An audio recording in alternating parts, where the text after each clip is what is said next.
disappointed in every one of you. I'm sorry, I don't mean to offend you. I'm disappointed in every one of you. I kiss you on the mouth. No, I'm not cool with that. Just, I'm sorry. One more time. I'm disappointed in every one of you. I mean, I'm dealing with degenerate animals. I'm disappointed in every one of you. Disappointed in every one of you. All right, come on. Honestly, I can't do it no more. I'm disappointed in every one of you. Let me tell you why. It's gonna be all right, Nicky. Go ahead, shoot.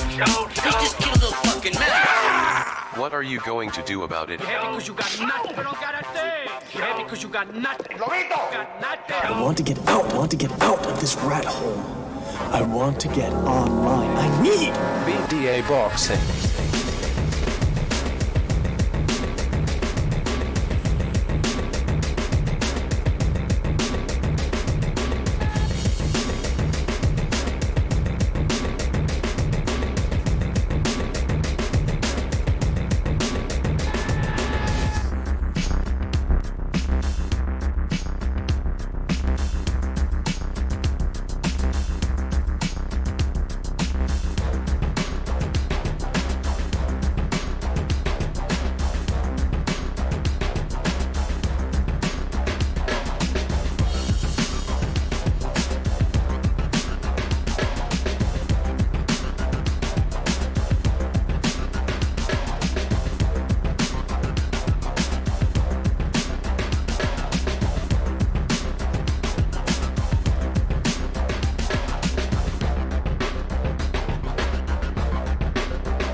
Alright, this is King Bucho. Welcome to BDA Boxing, the boxing debate arena. Saturday show, coronavirus show. Special edition before the economic collapse. The credit bubble's about to burst. Doesn't mean we can't have fun, right? Right, people? Paja is in the chat. Jonathan Morrison, Rhino, USCT Trojan own. Damn, I got it. Celtic 66 live, SSB 28, Timmy Nealon, Saint Brit. What's up, people? Welcome to BDA Boxing. Wait, did Mr. BDA there? BDA. Okay, he's not there. He's muted. Anyways, guys, the phone lines are open so we can discuss the issues at hand over here. Two issues. So I'm drinking my coffee. I need to wake up. So, Derek Chisora against Alexander Usyk. That fight is made. Obviously, we can discuss how that fight is going to play out. What we want to see from Usyk. Because let's be honest, this fight is all about Usyk. Can he really make it into the heavyweight division, deep into heavyweight division? Let's be honest. In his last fight, I have to stop saying, let's be honest. In his last fight, were you guys impressed with Usyk? What do you guys think? I think Usyk was missing a little bit of pop. Just a little bit. Wait, is Mr. BA there? Hello? Yeah, I'm here. You hear me? Oh, yeah.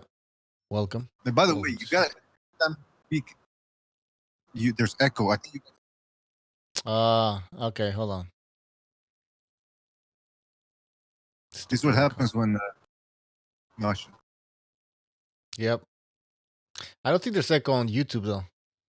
So how come I hear echo on my end? Oh, now it's okay. Now it's gone.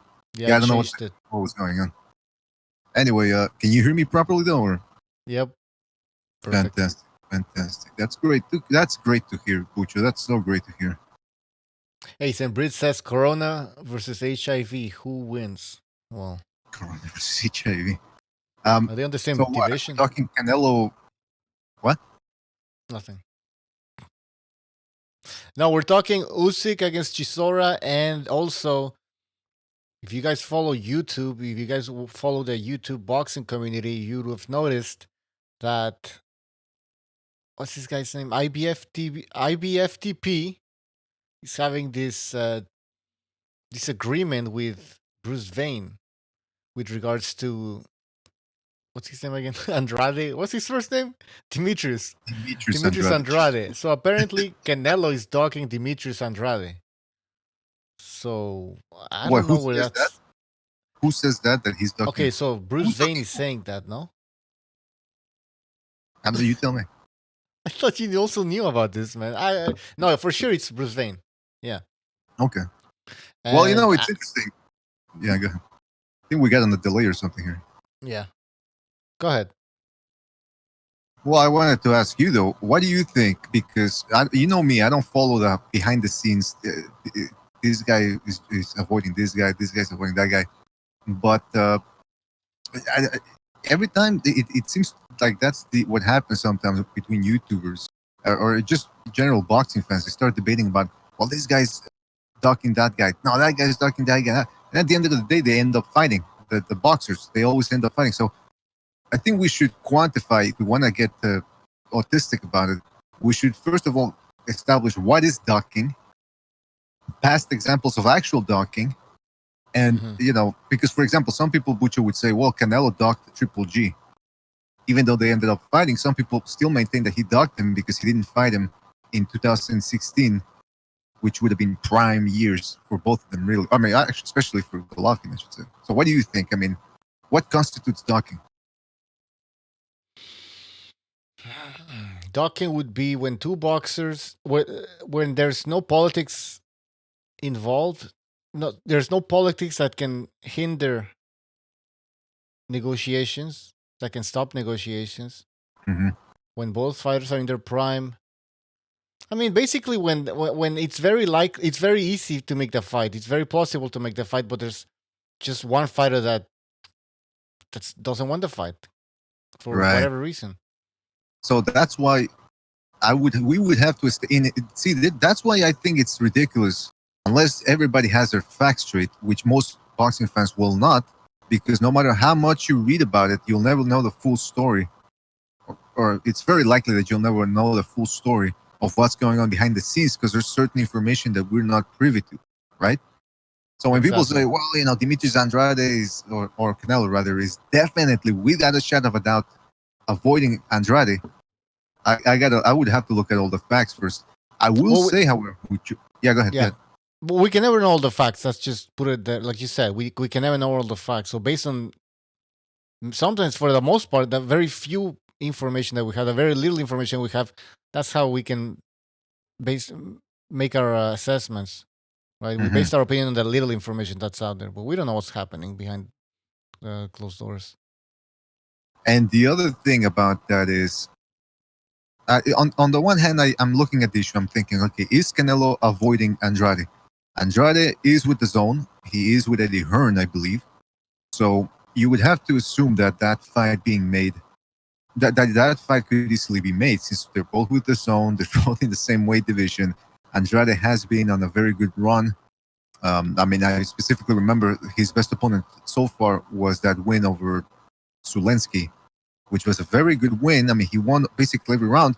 But after, here's the other thing from the other side. I have a hard time believing that Canelo is afraid of Andrade. Maybe here's the other thing. Maybe he's looking at Andrade and say, why would I fight him? The same way a Felix Trinidad, Shane Mosley would look at Winky Wright pre-2003 and say, why should I fight this guy? He's not entertaining. He doesn't have a big name. There's bigger names out there. Why would I risk it by fighting him? So in that sense, you could say, okay, he doesn't want to fight him. But on the other hand, you look at who Canelo has been fighting, Triple G twice, Daniel Jacobs, who was in a fantastic run himself since losing to Golovkin back in 2017. And then he fights Kovalev. And, let's put aside all the shenanigans that went on in that one and the conspiracies that went on. He still went up to 2 divisions to fight a guy, the true champ of the division. So I have a hard time thinking that Canelo is actively avoiding Andrade. or that he's not going to fight him within the next 2 years or next year. He's not. This is the guy Canelo who's fought everybody. I doubt he's shaking in his boots thinking about Andrade. Yeah, also talking would imply that he has to fight Andrade because Andrade is like the best possible opponent, and that's not true. There's other opponents that are maybe even more dangerous than him. Exactly. Right? Well, he has a WBO belt. Like, first of all, what does he bring to the table? Right? He brings a WBO belt. Yeah, if you're into belts, all right, you could say the belt. If you're into undefeated records, you could say an undefeated record. But he's got very good defensive skills. But this is where that's another point for Canelo. I doubt Canelo's afraid of Andrade because Andrade doesn't really bring anything he hasn't seen already before. He fought a guy in Jacobs who's much better, much more proven than Andrade at this point. Andrade is a slapper. He's like the Tevin Farmer of the 160-pound division. And again, that's not a knock on him necessarily, but I'm saying is I would like to see the fight for sure. I wouldn't mind seeing it, but it's not on the top of my list. I would rather see Canelo fight Billy Joe Saunders. What do you think? Exactly, because that's another good opponent. And why would Andrade be a more challenging, more of a challenge for Canelo than Saunders? Right? Why is Andrade a bigger name than Saunders? He isn't. Right? I mean, it's subjective but I think Saunders is a more dangerous opponent, and he's a bigger name also. That's just my opinion. But I think he's been a little bit longer in the game, in the spotlight, than Andrade. So then again, we can look at it another way and say Billy Joe Saunders hasn't been looking all that impressive since beating David Lemieux. That's true. But we know that Saunders, he steps it up in big fights. So that's true. Then again, that is an assumption. By the way, let's read a couple of comments, Butcher, from the chat from Sol Buzungu says Andre needs to drop the WBO belt. I think he means Andrade. Box says, wow, Tevin Farmer of 160 LOL. I think it's a pretty apt description. Both guys very good defensively, but when it comes to the offense, they're severely lacking in that. Yeah. Jonathan Merson, shout out to Jonathan says Bevel. Celtic 67 says spot on analysis, Mr. BDA. He's the Tevin Farmer, 160 pounds. He's better than Tevin Farmer, all right? Yeah, that Tevin. For sure. Did I tell you what happened, right? When I was watching the Farmer and Andrade card, the last one on the zone, I went on the Discord, the BDA Discord, and I usually like to give boxers the benefit of the doubt. And I go, this guy's trying his best. He's a good fighter, But when I go on Discord during live fights, the worst comes out of me because everybody's just making fun of everything. Somebody was saying, because remember, Tevin Farmer kept looking up during the fight and blinking, but he was blinking severely. And somebody goes, "Why does Farmer keep blinking? Is he retarded?" Oh my god! Is he retarded? What was he blinking? Was he out? I don't know. I never read any.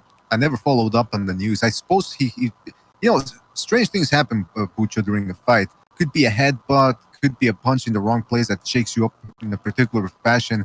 And I remember one time Mayweather, he caught a headbutt. He never said in which fight it was, but he said he once caught a headbutt, and for the rest of the fight, he was seeing double. Shit. So, yeah, man, that's one of the risks that comes with boxing. That's why I'm very hesitant to call this guy's a coward, this guy's ducking, this guy. Again, we don't have the full facts. So for certain people, whenever they say, "Oh, this guy's ducking for a fact," you're. Or what is? Oh, there's echo. Yeah. Fuck! I need to take a phone call, man. So how come there's that? How come there's a lot of echo? Hold on, let me try to fix this.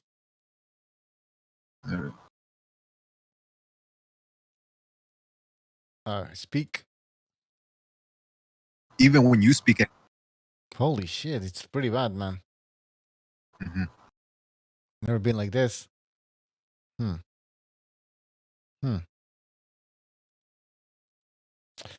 Shit. All right, you take over. I'll try to fix this. Okay. Now, where were we? Oh, yeah. So I'm very hesitant to say, well, this guy's ducking, that guy's ducking. For anybody out there to say, well, this guy, without a shadow of a doubt, is ducking. Again, it's interesting to create that type of drama within the boxing community to create a little discussion going. For example, right now, a whole bunch of fights postponed. So what do we talk about? Yeah, we can go down memory lane. We can talk about potential matchups, fantasy fights. But at the end of the day, it is a sport. It's an entertainment form of entertainment, and so people want to make it entertaining by talking about this guy's ducking that guy. But when it becomes the sole subject, that's when I tune out a little bit. But hey, listen, it is possible that Canelo is saying there's better options out there, bigger fights. Why would I fight Demetrius Andrade, who is not well known, does not bring anything financial to the table? Canelo is the A side. Andrade can't draw a crowd. So, if Canelo's going to fight a guy like Colin Smith, or maybe he takes on Golovkin in the third fight, or even a guy like Derevchenko or Charlo, that's a little bit more interesting than Andrade. Although, again, I will say Andrade did a very respectable thing by beating Sulenski, although it was a boring performance, because let's face it, Andrade can't punch or jack squat. He used to be able to punch before, though. When he was coming up against lesser opposition, he looked a little sharper, but now, I don't know, he slaps a little bit too much. That overhand left that he was always trying against Sulecki that was missing, I mean, come on. It's just... it's interesting, too. Oh, boy. I hear the echo again. All right, no, I don't hear it. On the Discord, people are still plaguing and flooding the PDA Discord with videos about Wilder and Fury, the rematch, Glovegate, as they like to call it. It's never going to go away. It's like the coronavirus right now. The LDBC are the coronavirus of boxing. It's just they won't stop with their videos trying to expose Tyson Fury. It's amazing. I wasn't as confident as Bouts in picking Fury because I bought into the hype. I'll admit it. I bought into the Wilder punching power hype. But I didn't, and I said, well, you know what? If Bouts is correct and Wilder ends up getting knocked his ass, getting knocked out, the Wilder fans are not going to take it well. It's not going to look pretty, but then, as always, the boxing world will be moving on. Well, a lot of Wilder fans were crazier than I thought, or just as crazy as Bouts expected them. They will not let this go. So that's one of the main stories, too, going on in the boxing community. In the boxing community as a whole, I just heard Adrien Broner got arrested again. I'm telling you, his future's not looking too bright right now. It seems like every 2 or 3 weeks he's getting into some form of trouble. Every year something's going on with him, whether it's trouble with his family, whether it's trouble with his family, trouble with, it seems to be nonstop with the guy. And I have to wonder what is going to happen to him in the future. He's got about, 18 kids? He's going for the Evander Holyfield trophy of how many kids he can have out of wedlock. That's going to be a lot of money that he's going to have to be spending for the rest of his life. He's 32, 33 at this point? Hold on, let me check.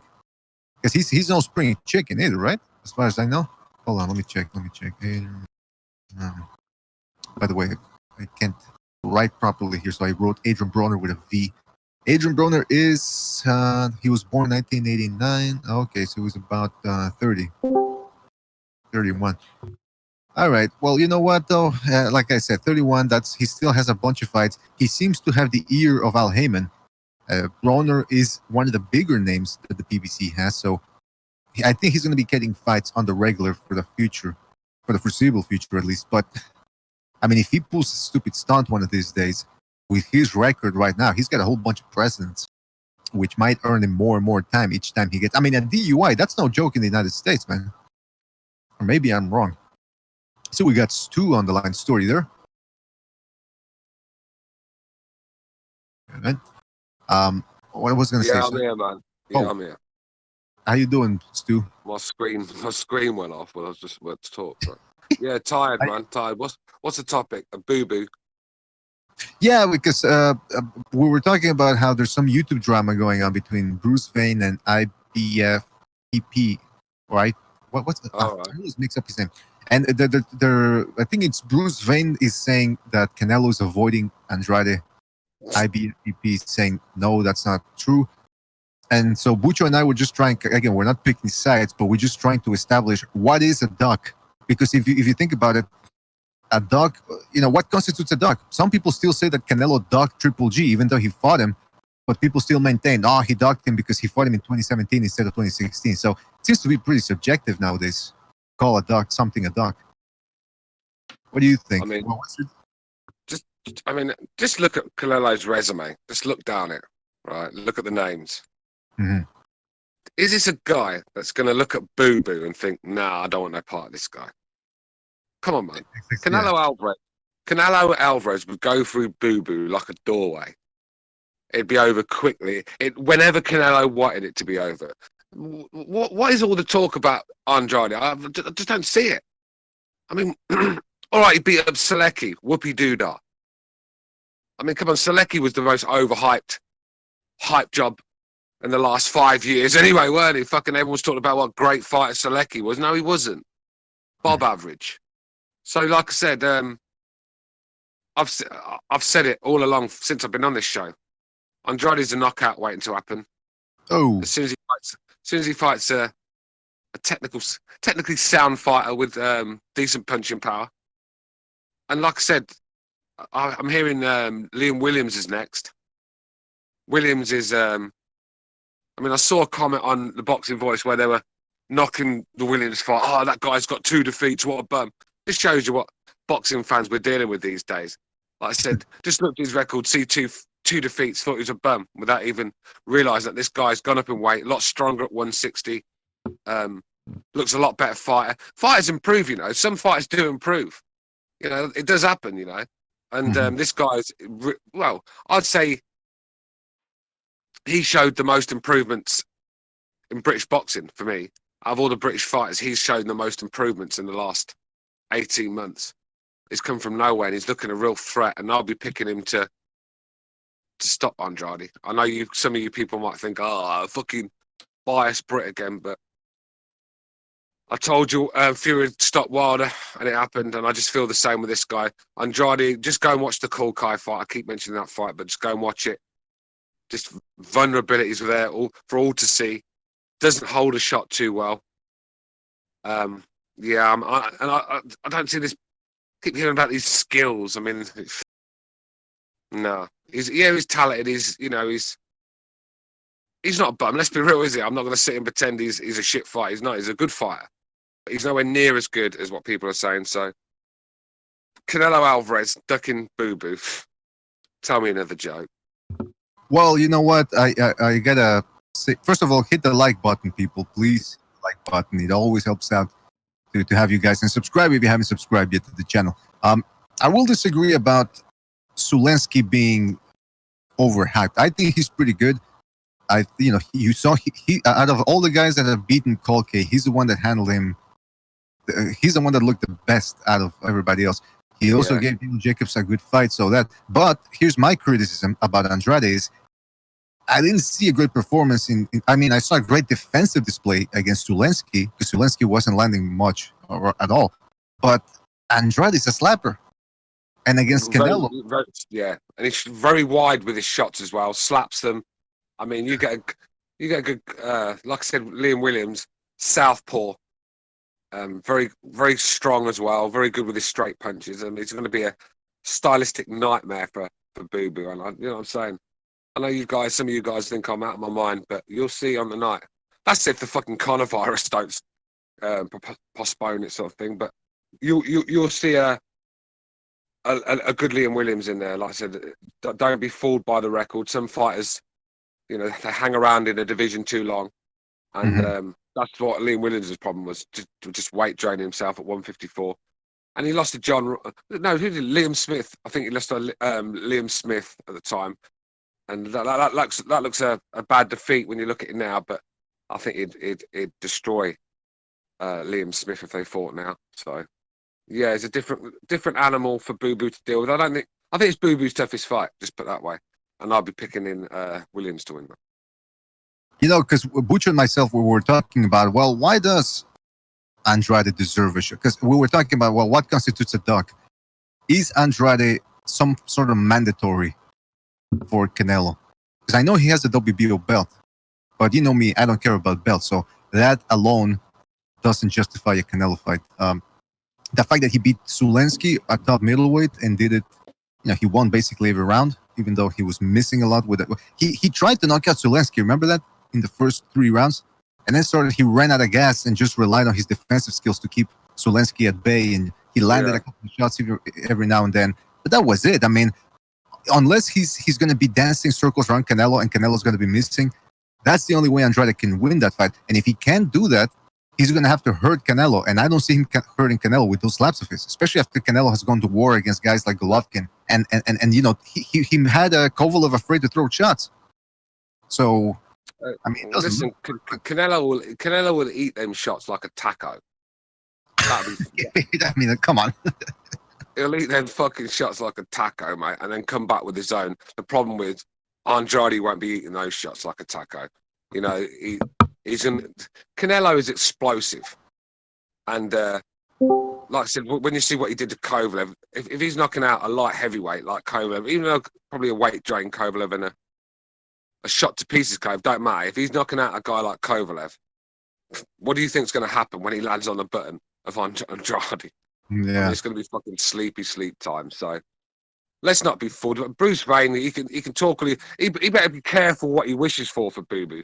I'm telling you that now, because that he could take a beating that Wilder took off Canelo. It could be that sort of beating. Well, listen, there's a whole bunch of fights that could be made, and I don't think Andrade is at the top of the list. And by the way, can I also say that I resent Canelo and the taco reference? That's if I say, oh well, Anthony Joshua, he's gonna be eating them like a fry up, or like some sort of what's the one that you do say stuff like that. That's true. Yeah, you're right.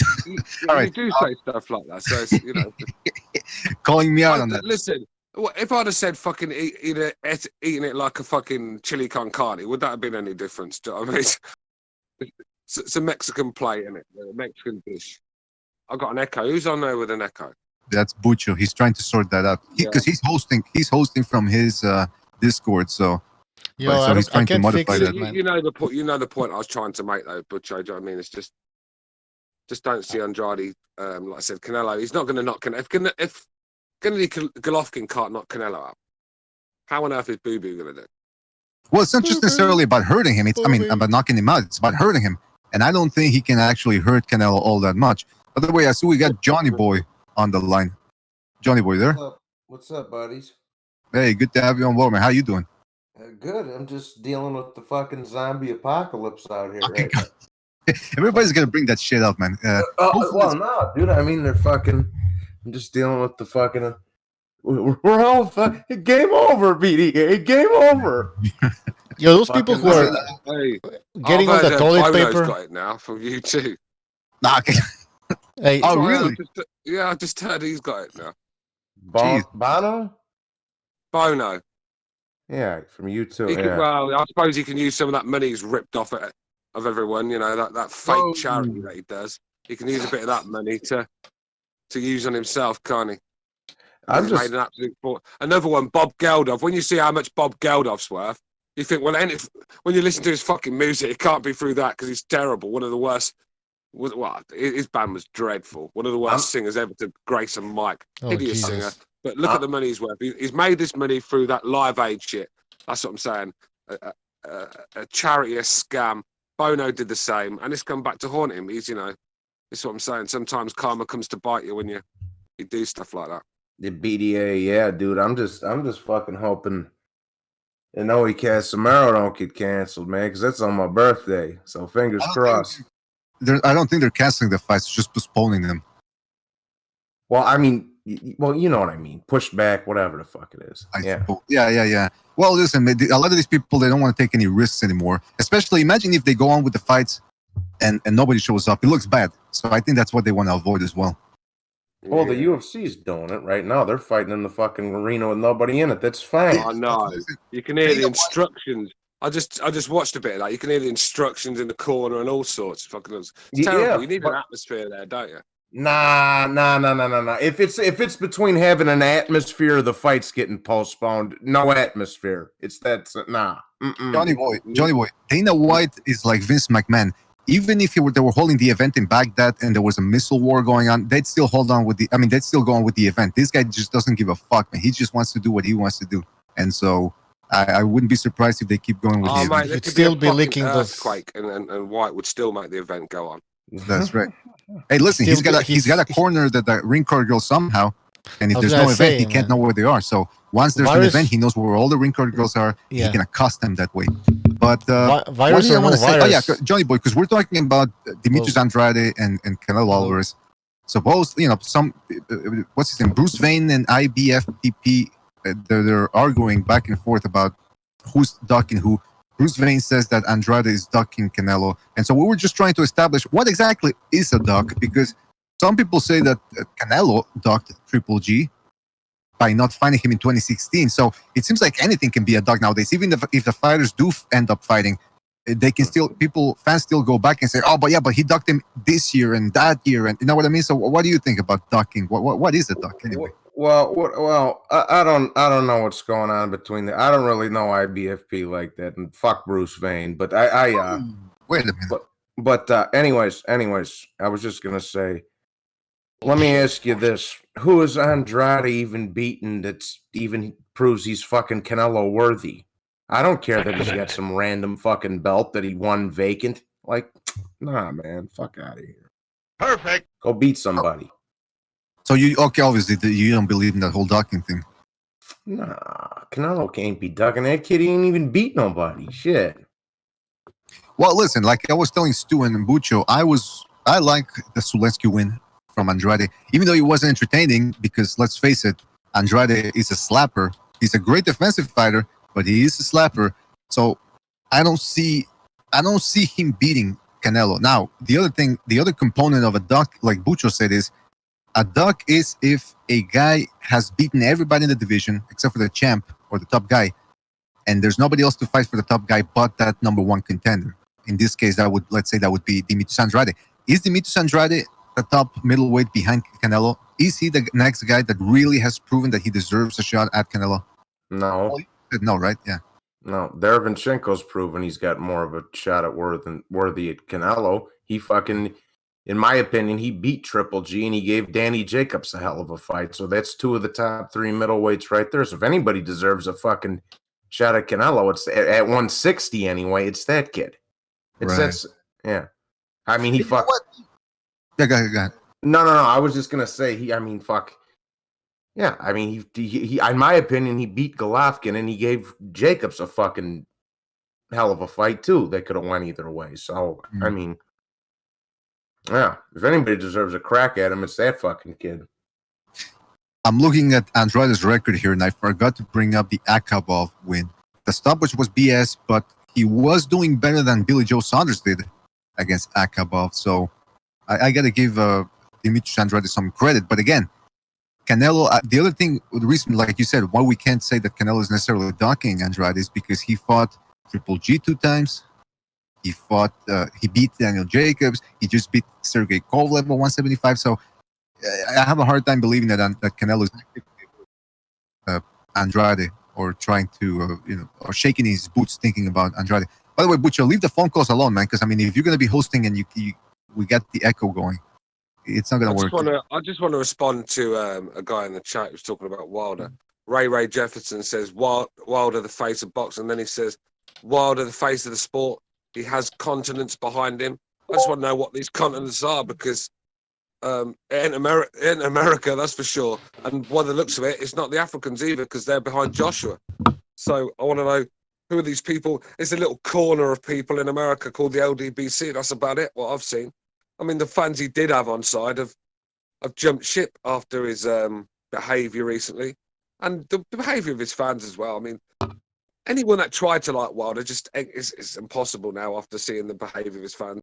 Grown-ass men crying about another man's defeat, trying to come up with excuses. It's just one thing to the next. And everything's facts with them, innit? Facts. Yet they've got no fucking fact. Oh, boring people, man. Boring people. And they've made the place quite toxic to be, you know, every time I go on my subscriptions, I'm seeing one of these fucking clowns moaning and whining about something. Do you know what I mean? Yeah, but Stu, this guy in particular, he's kidding around because he's as well the greatest athlete of all time. So. Well, like I said, the thing is, how do I know he's kidding when these fucking people actually do say this stuff? They're actually, and they're convinced. I mean, when they tell us that Fury cheated, they're convinced. Apparently, Ricky Hatton slided his glove off, you know, in the fight. But that was the first fight, but not the second one. But when you look at it, it just looks like he wiped the glove with a towel. I mean, I can't be done with these people, man. Like I said, Wilder fans have actually, they're probably the worst supporters of a fighter that I can remember in boxing. And that includes the Flomos, the Pactards, all of them. Oh yeah, they're worse. The Joshua fangirls. These Wilder fans are fucking, they are the worst. And like I said, they're a coronavirus, but the vaccine, hopefully, will be out on is it June or July the 18th? I can't even remember now because I'm tired. But the third fight will be the end of these clowns because there'll be no coming back. They can't come out with another excuse when he gets his ass whooped again. They'll just have to disappear and probably just get on to jump on Broner's nuts or something for a while because who else have they got right now? All right, listen, I'm technical details aside, I'm not hosting on the Discord today, so I don't know if how it's going to work out with the phone calls, but let's see if you guys can hear him, okay? I'm going to try to take a phone call here. 5110, you're on the air, 5110. Ah, shit, he dropped off. What the fuck? Shit. All right, somebody call in and then Mr. BD will take the phone calls. Okay, excuse me, I'm just... Hold on a sec. I don't know... It's gonna work, pretty sure. Yeah? Yeah. I don't know what's going on. How come we hear... What? Yes, what? I don't understand why we hear echo. Since it appears you're calling back into a live show, we are reconnecting you now. Why is it a British voice? I never understood I don't know, I don't like it. Yeah, me neither. Yeah, I mean, every time I hear a British voice, I go, wait a minute, what's going on here? Something fishy is going on. All right, 510, you're on the air, 510. What's up, everybody? This is Rock Clot. Can you guys hear him? Yeah, but it's a little bit low. Is it Russ Clot? I thought I heard it said Russ Clot, was it? You hear me? Yeah, we can hear you. It's quite low. Low. I just want to hear it. Yeah. I only can hear you. All right, hold on a second. Guys, talk, and see if he hears. Yeah, he can only hear us. Hello. Why am I talking like that? Yeah, he can't hear us. Fuck. I mean, how's that record going, Russ Clot? I mean, I think you must have more knockouts than Archie Moore now. Yeah, Russell, people in the chat room can hear you, but it's just our panelists, they can't hear you. That's the thing. No, we can't hear. He can't hear us. That's all. All right, I'll hang up then. No. We everybody in the chat room can hear you. It's just our panelists on the Discord. You can't hear them, but they hear you. Okay. What are you guys talking about tonight? Well, we were talking about Demetrius Andrade versus Canelo. There's some disagreement amongst people out there. Some people are claiming by Canelo. What do you think? Well, first of all, let me just say this: a lot of people seem to have amnesia all of a sudden because they forgot when Andrade was at 154 and he was asking for $200,000 to fight Charlo. Otherwise, the fight wasn't going to happen, and that was before anyone even knew who he was. So that was a clear duck. Number two, these type of arguments, these are the type of fights that I really want to see, just to shut people up. Andrade can't beat no damn Canelo. He can't beat Caleb Smith. He can't beat freaking the Benavidez kid. Andrade is he even fighting at 168, 175? No, he's fighting at 160, and he isn't fighting anyone at 160. Canelo will beat this guy's ass, man. Well, let me ask you this, because I was telling the guys here that I thought the Zulensky win was a good win. Don't you think that, in a sense, shows that he does belong in the top echelon of the 160-pound division? No, not for me. Who are you talking about? Who? Andrade. He beat Zulensky. Yeah. What about him? Well, he beat Zulensky. So that's a pretty good win right there. I mean, and was it exciting to you when you watched it? Absolutely not. It was boring as fuck, right? Yeah. Absolutely. Yeah. Spot on, Roscoe. Spot on. That's what I'm saying. This guy's never excited me. I don't know what the fuss is about. He can't hear you. He can't hear you. So it's gonna be everybody's gonna be talking over each other. Okay, wrap it up then. All right. Yeah, it's no point. So if he can't hear me, what's the point of talking to him? Because I'm gonna tune in because I would like to hear. I would like to go back and forth with him, but I just want to say, man, thanks for taking my call. And the chat room is still full of faggots. Oh, come on. He said the chat was still full of facts. Oh, boy. All right, so Stu, go ahead. What are you going to say about that? I just wonder if it was one of the guys in the chat that Adrien Broner was talking about in this video who violated Adrien Broner. Yeah, that video. But Broner was actually saying that with a smile on his face, like he enjoyed it. He was going on like... he was going on like Pamela Anderson and just stroked his balls or something, the way he was going with a smile on his face. I mean, he enjoyed that. Why would you do that? I mean, if I got violated by some so-called homosexual man, I'm not going to just come on video. Guess what? I got violated. And he had a smile on his face. He loved it, man. What do you think he's telling the world about it? I've boosted his confidence. I bet Tank's not very happy, though. Look, come on. That's what I heard. I heard Tank Davis went over to the. Actually, he actually tracked down the TSA worker and went over to his apartment, and he started just punching every button in the intercom and saying, "Yes, I want you to know there's a whore living in your building." It's like, oh boy, he was very upset, very jealous, and he created a whole scene over at that TSA guy's apartment. Now listen, what the fuck? You just distracted him. All right, Butcho, you go ahead. You're the host. You. Well, all right. How did I distract you?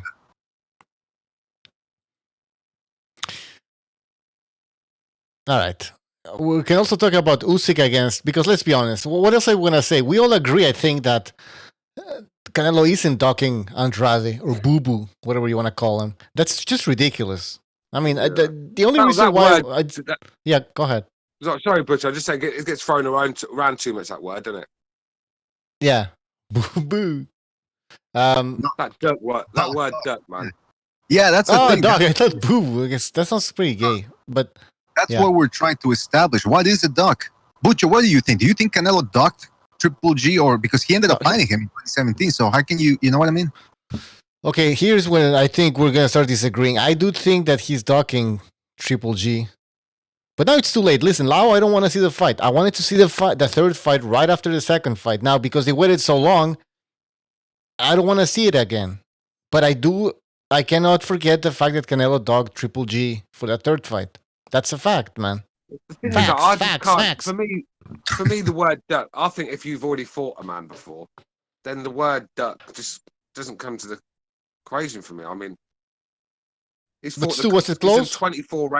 He's done 24 rounds with Golovkin. I mean, that doesn't sound like a ducker to me when there's people out there that haven't done one round with him and are not getting called ducker. Like Boo Boo, who wants no part of Golovkin. Boo-boo. Like Charlo, who wants no part of... Why aren't people calling these fucking clowns duckers? Nah, it just doesn't fit their narrative, does it? Look, okay, but Stu, Canelo do you think? No, man. Do you think that Canelo won the first fight? Canelo's fighting Billy Joe Saunders. For me, much better fighter than Boo Boo. Much better. When he's on his form. All right, not that one who fought his last fight. No, Andrade would have won that fight. But Billy Joe fought Saunders at his best. He's a better fighter than Andrade. He is. Canelo's fighting him. Canelo's going to fight Callum Smith. Well, that's what I was saying. Listen, I was saying if Canelo fights Saunders or Callum Smith, then he's not docking Andrade because these two other fighters are better than him. I think Saunders is better than Andrade. So how is fighting Saunders a dock? How is he docking? What has this guy done? And you were mentioning that, Mr. BDA. I mean, the Sulecki win. What? I mean, okay, fine. That's a good win. How did he win his belt against this African guy that nobody knows, right? Listen. He looked like Mike Tyson in that fight. He looked like Mike Tyson, knocking this guy around. I mean, it was ridiculous. Yeah. Go ahead, Stu. Eddie Hearn, sorry, not Billy Joe Saunders. Eddie Hearn protected him from Billy Joe Saunders. That was a scam, that was. When Billy Joe... It was refused to fight in Boston. That was a scam because Billy Joe didn't get banned from boxing. Billy Joe could have fought in the UK, anywhere else, but Boston said no. They're protecting Andrade, if you ask me. The only real tough fight that he's been put in there with, and they swerved it. I had all the markings of Wilder swerving Povetkin that time. All the markings. Hey, Bucho. Yeah. There's a guy that's been waiting on the phone call. Do we take it just real quick, even because the people in the Discord can hear him? Yeah, just well, we can hear him. He can't hear us, but he can just say his piece and we can move on, I guess. All right. I'm taking the call. 626. You're on the line. 626. Hey, what's up, Mr. BDA? How you doing, man? Who is it? Yeah, I can hear you, but just keep in mind that you're not going to be able to hear the people on the Discord. But yeah, who is this? Okay. Yeah, this is Claudio from Pasadena, California. California. Oh, Claudio. How you doing, man? Thank you for calling in. What's on your mind? Good. Okay, yeah, I'm just calling just talk a little bit about a couple of different things. The first point I want to talk about is the glove controversy. I was just gonna say, I never really boxed like that before, but I've been in a couple of fights, and I know if you hit somebody with the side of your fist, like not the top part, but like just the side, it really hurts a lot. It hurts your hand.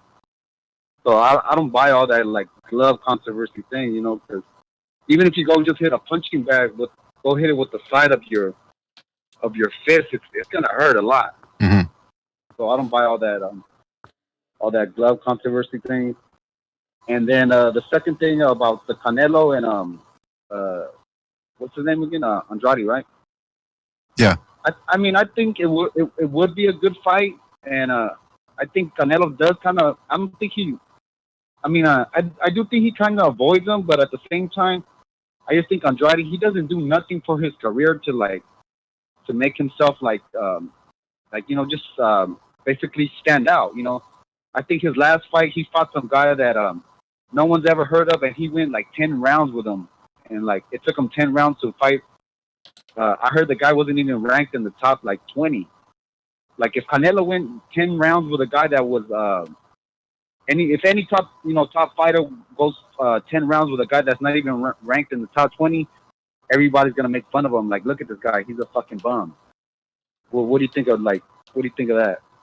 Well, that's a good question, man. And listen, you make your we're gonna answer that question, but we're gonna have to move on because you're not gonna be able to hear the answer from our panelists.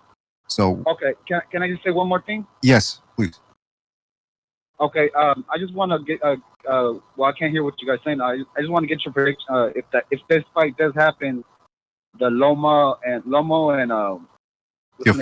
Lopez. Right, I'm gonna go with Lomo because I think that guy Lopez, he's a good fighter, but I don't like the way he tries to fight. He really tries to mimic Floyd Mayweather, the way he comes out with his shoulder roll, and I think he's just gonna get dismantled once he steps up. All right, so that's your your 2 points is you want a prediction for Lomachenko versus Teofimo, and you want to talk about whether shit, I forgot the other one. No, the other one was about the glove controversy. How you think it's BS? Yeah, just hitting someone if you just hit a glove, again, a punching bag with the side of your fist, with some force, it's gonna hurt your hand. Mm-hmm. Thanks for taking my call, though. Thanks. Absolutely, Claudio. Call back next time, right? Once we have our act together. All right. Take it easy, man. All right. So, what do you guys think? The Wilder again? Well, we're gonna have to mention a little bit the whole Wilder thing because the wild deaths.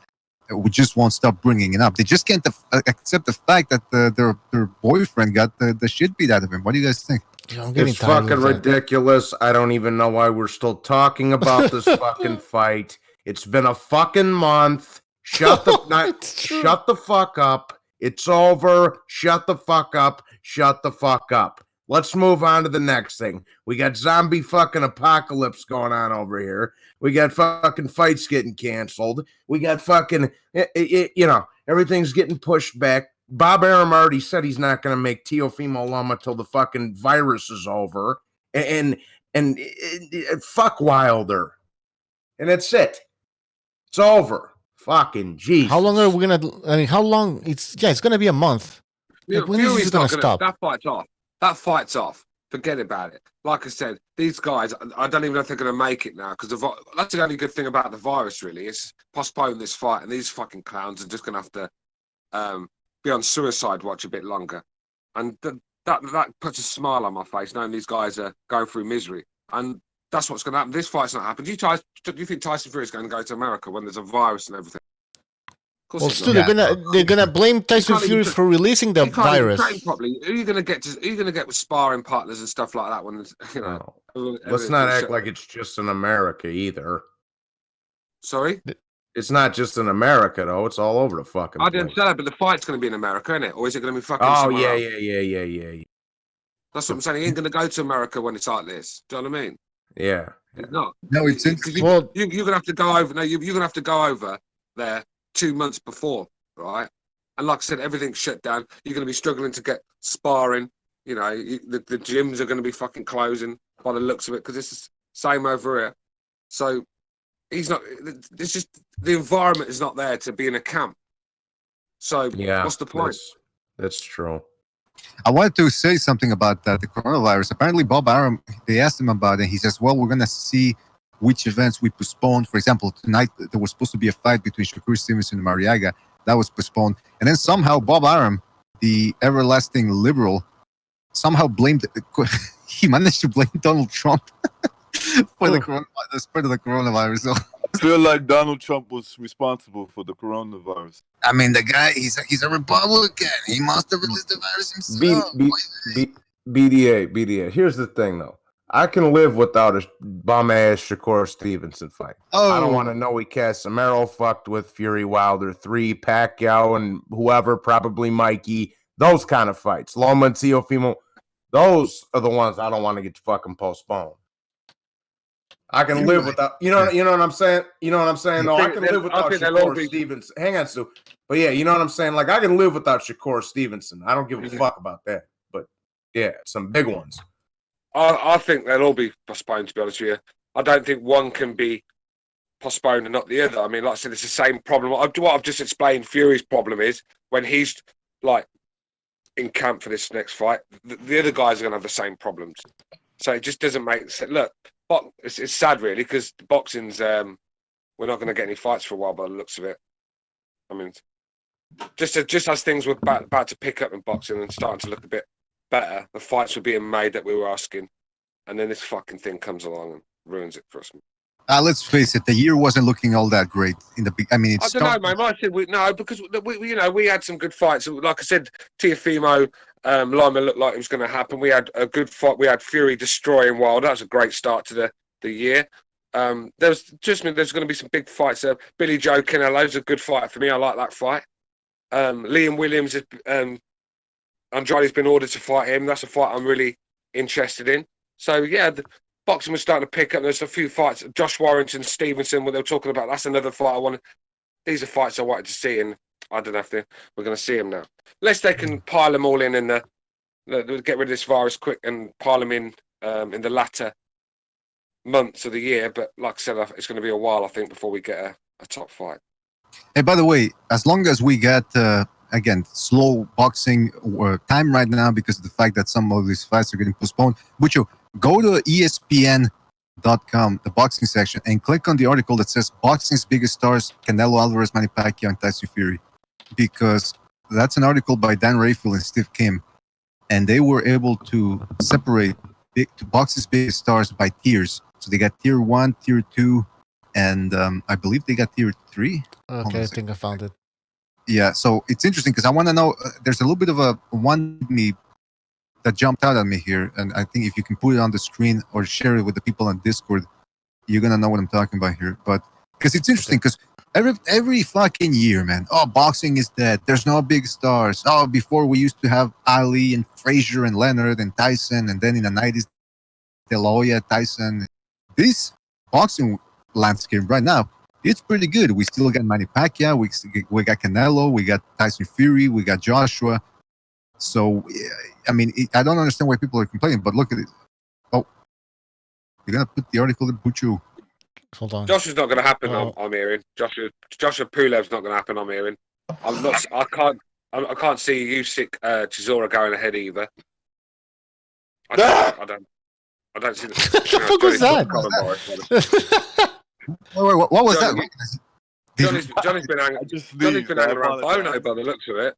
He's been hanging around Bono. He's got the virus as well. But I just sneezed like. I thought I was on mute. Sorry. I thought you screamed. I said, "Okay, it's not Johnny. I thought it's recognised. I thought that was Johnny's coughing and sneezing. Is that how you sneeze, man? Ah! What the? Is she dying? Corona? Yeah, I thought you were dying, man. No, that shit was crazy, right? Coronavirus in the house. All right, so Butch, scroll down a little bit because here's the thing: they got Canelo Alvarez tier 1. They got, and this is if you read the criteria. Sorry, it says. In an effort to suss out the lay of the land, Dan Raffel and Steve Kim assessed fighters on 4 criteria: global drawing power, regional drawing power, boxing ability, and intangibles.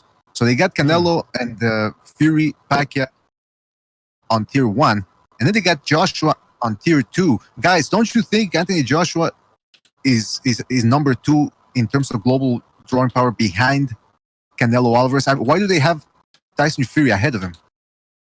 What are you on about? Tyson Fury ahead of who? Joshua? In terms of big stardom. Yeah, that don't surprise me at all.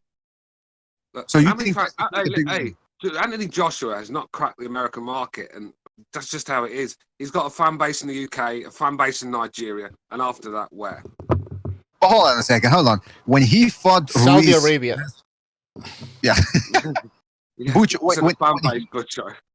When he fought, when Joshua fought Ruiz in in New York, he drew a pretty good crowd. When Fury fought, he's got his hardcore British fans that will follow him to the fucking moon if he fought there.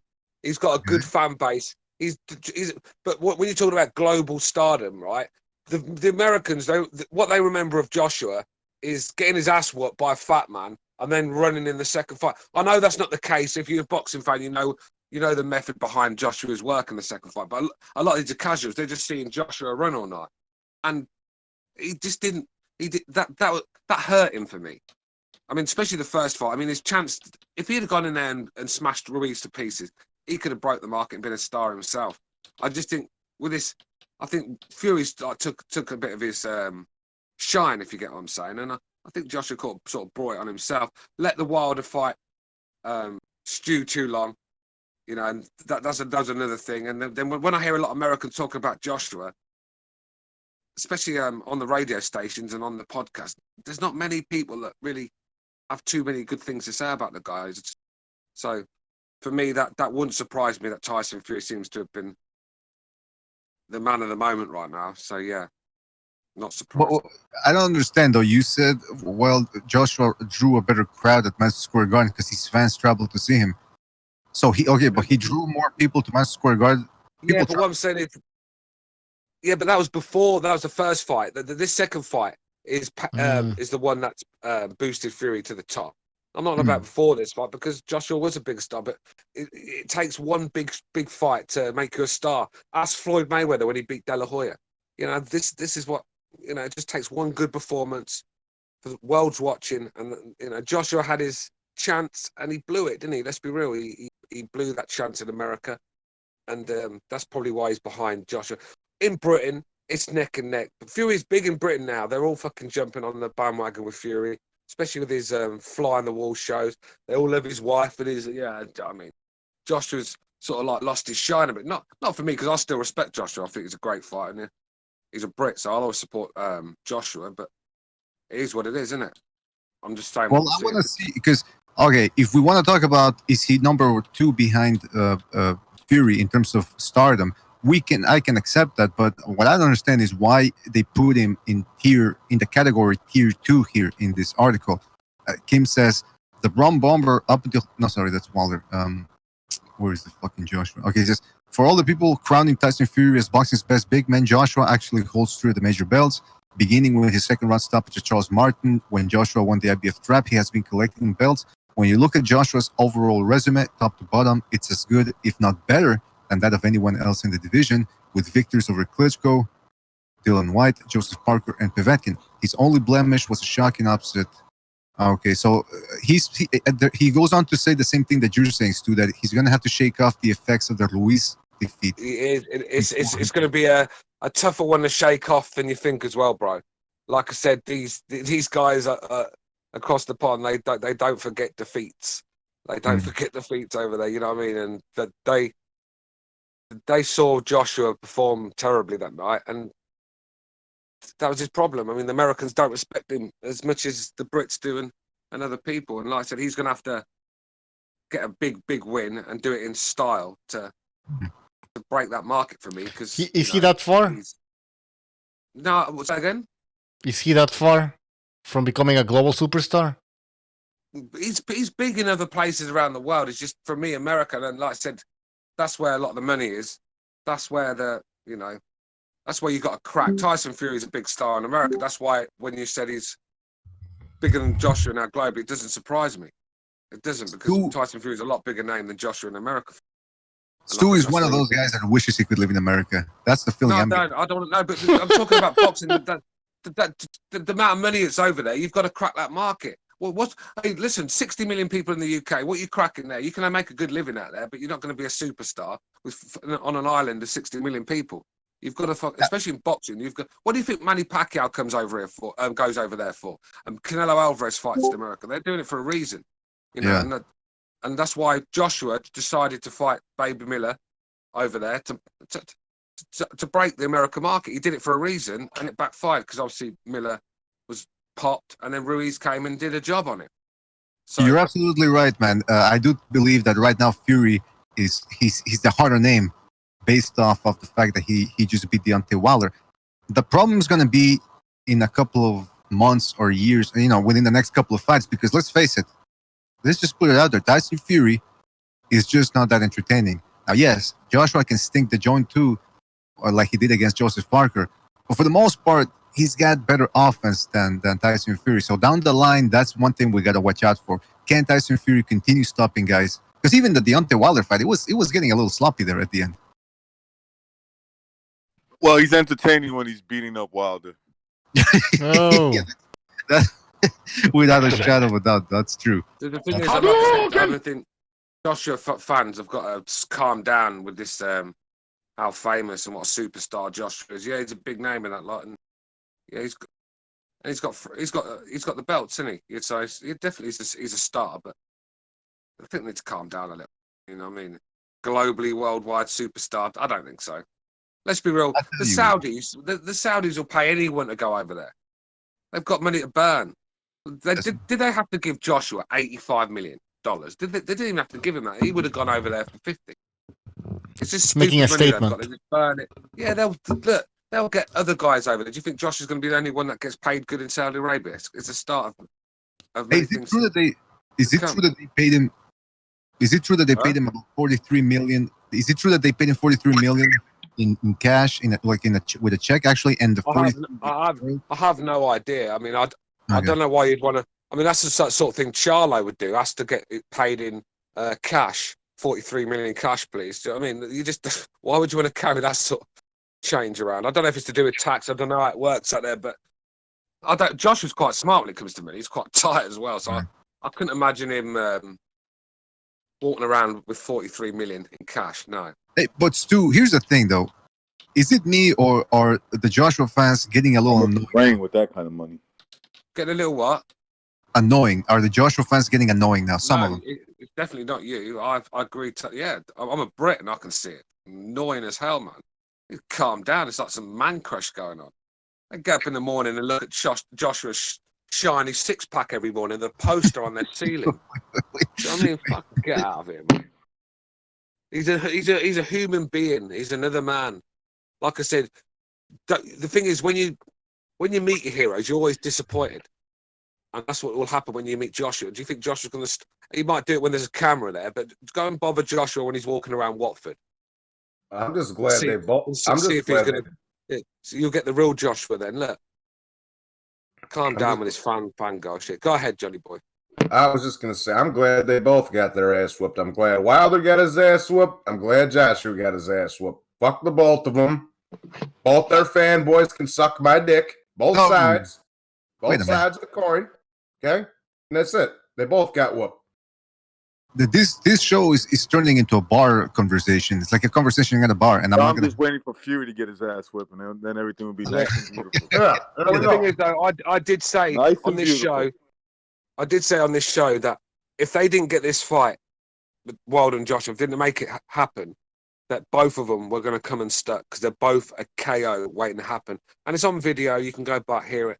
I knew this was going to happen. This is no surprise to me. These guys are vulnerable. They had to make that fight when it was relevant, when they were both undefeated champions, when it got big. Once they both got beat, it's took the shine. Who's calling for Joshua Wilder now? I mean, you can barely find anyone The calling for LDBC. it. Yeah, they're calling for now. They want revenge they want a revenge on the white man. They're not interested in Joshua. Yeah. And by the way, I wanted to bring something up here. Butcher, you want to talk about Usyk Chisora or? Nah, well, bring up what you wanted to bring. Oh, we just wanted to say, since we have the no drinking rule for the show, no drinking allowed during the show. But I was thinking maybe right now, since there's not that much in terms of boxing, maybe we should do a special episode where we just with the BD drinking party or something. Just bring your drinks, and we see what happens. Or actually, I was also thinking we could watch, because I don't. My thing is this: maybe we could watch a fight live, and then but we just don't post the episode. That way we don't get any reprimands from YouTube or something. Was that Bucho? From GayTube. Well, can't you do the video on a private it's the same thing website? though. Just put a link on the description, and they can click on that and watch it. And then if that gets shut down, who cares? Hey man, Listen, if we watch an old fight, there's no issues. So we can watch a fight from the 80s. That for sure we can watch. I got a good fight we can watch and break down, and be a good show as well. Which Fury fight? Wilder 2. Let's break that down.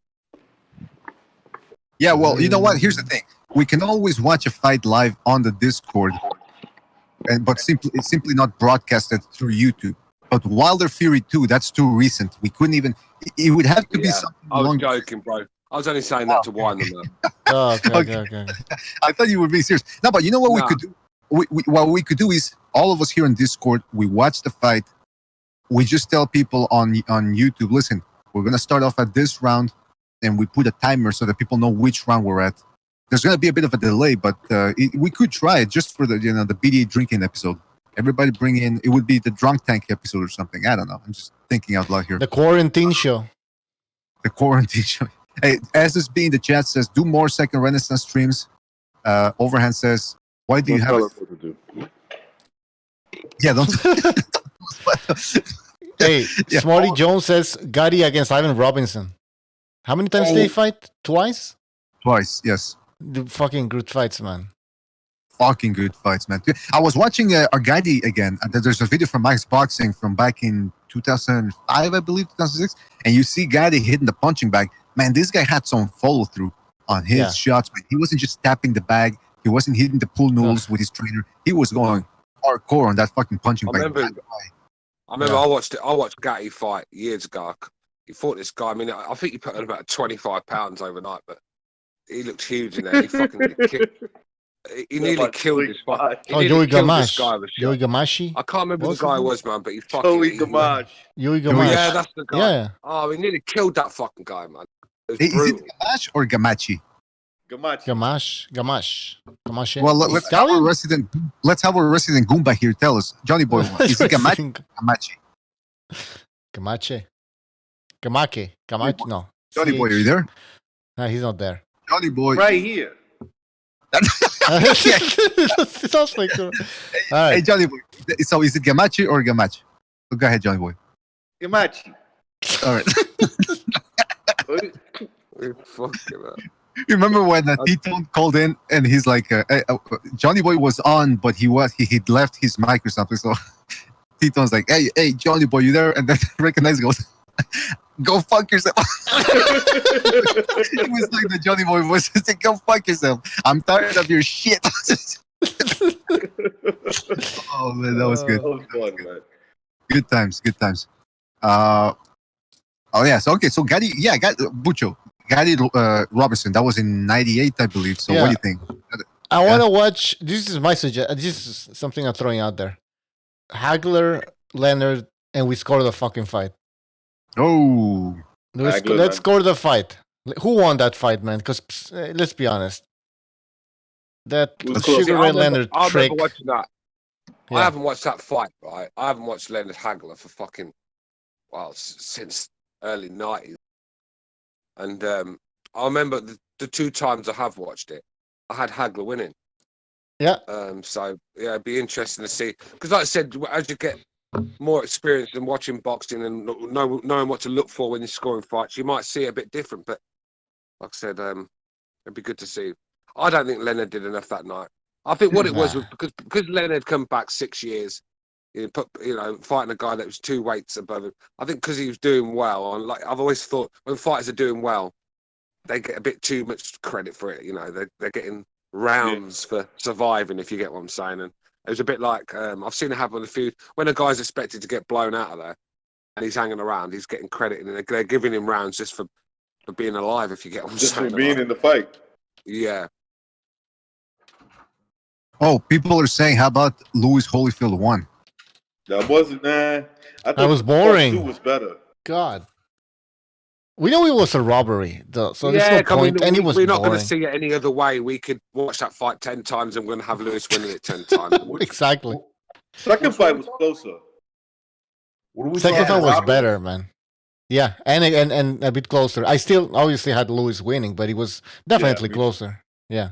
We talking about robberies and shit? No, fights that we should watch together. Old fights. Oh, fuck. Archie Moore Durrell. Are you going way back? No, dude, that's one of the best fights ever, bro. You ever seen that one, Bouts? Yeah, I saw a whole documentary. Was it documentary on Archie Moore? Yeah. Hey, it's a pity. It's a pity Andre Durrell didn't have the same determination as that Durrell. Ben versus McClellan. Somebody said that was a good fight. I mean, the ending. Yeah, was I don't know if I want to watch that again. Yeah, I was just gonna say all things. I remember Mark was saying this before too. Like, bro, all things aside, just the side of the tragedy there. Yeah. Hey, but wait a minute. I gotta call you guys out on a little something here. When Adonis Stevenson got the crap beat out of him and he got sent into a coma and got turned into half a retard, some of you guys were, well, he deserved it. No, I didn't. Not me. And look, let's be real. Even if he did deserve it, it don't mean any of us were watching it every night before we went to bed, getting off on it. Yeah. I didn't want to see it. Well, what about McClellan? McClellan, he was into dogfighting. He ran over. He ran over a bunch of pelicans too. He ran over a bunch of pelicans just for the fun of it with a reporter. I think. That's what I do, bro. That's what I do. I run over fucking geese in the street. It's fun. Fucking right, man? No, I'm not joking. But what the fuck? I'm not joking. Jesus. You know what people. Hold on. Please hang on 1 second. I was just gonna say. Yeah, hold on. Otherwise, he's gonna run you over, man. Yeah. If I see a pheasant, I'll charge him instead of driving off to the side like somebody else. That's what I do. Yeah. Well, it starts on pheasants and geese and ends up on humans. That's the problem. Johnny Boy's like, what? You guys have never suffocated no lady? What's the matter with you? It's like, all right. Yeah. I mean, you know reaction. Matter of fact, I'll recognize. Thank you for that this morning, by the way, broski. No problem. Like I said, go ahead, Johnny. Sorry. No. I was, I was just gonna say, fucking, for great fights though. Fucking Arguello Pryor. I said somebody mentioned that in the street, or in the chat in the street. And Holmes and Norton too. That's what I was just gonna say. Those two. Oh yeah. Those were good fights, man. And by the way, Bay Area in the chat room says Johnny Boy telling more lies. What does that mean? More lies. You telling me I've never ran over a critter before? Oh. Fuck me. I've killed hundreds of creatures, bro. Hundreds Johnny's of the sort of creatures. guy that'd run over in at fucking one of these fucking dying out fucking breeds. He'd see it on the street and run the fucker over. Extinct animal. He'd see an extinct You know what's animal fun run to it shoot? over. The New York rats. First of all, they're real big. I used to take BB guns and just shoot at them. Yeah. We got a bunch of Catch them. Yeah. Well, I told you I killed a possum with a golf club before one time, didn't I? This is the PDA show, Psychopath Debate Arena. Listen, I mean, you know what? Rats I can understand because they're a nuisance. I was 15. It ran over with the. It was a beautiful thing. What do you want from me? But Well, listen, I wanted to say something. SSB says BDA is the only normal one on the show. Well, you're wrong there. But listen, the point is this. Ooh, Boxing Killer says Hopkins versus Tito. Oh, I haven't seen that fight. I think Don King. Yeah, I think Don King would be too. He wouldn't appreciate that. I don't think. It's I don't know. But you know what? It's interesting though with the Hopkins Trinidad. I was just because I bought a 2001 issue Ring magazine, the one that in which they talk about the fight after the fact, and I knew that there was a little controversy because remember that the winner was going to get the Sugar Ray Robinson Trophy, and apparently.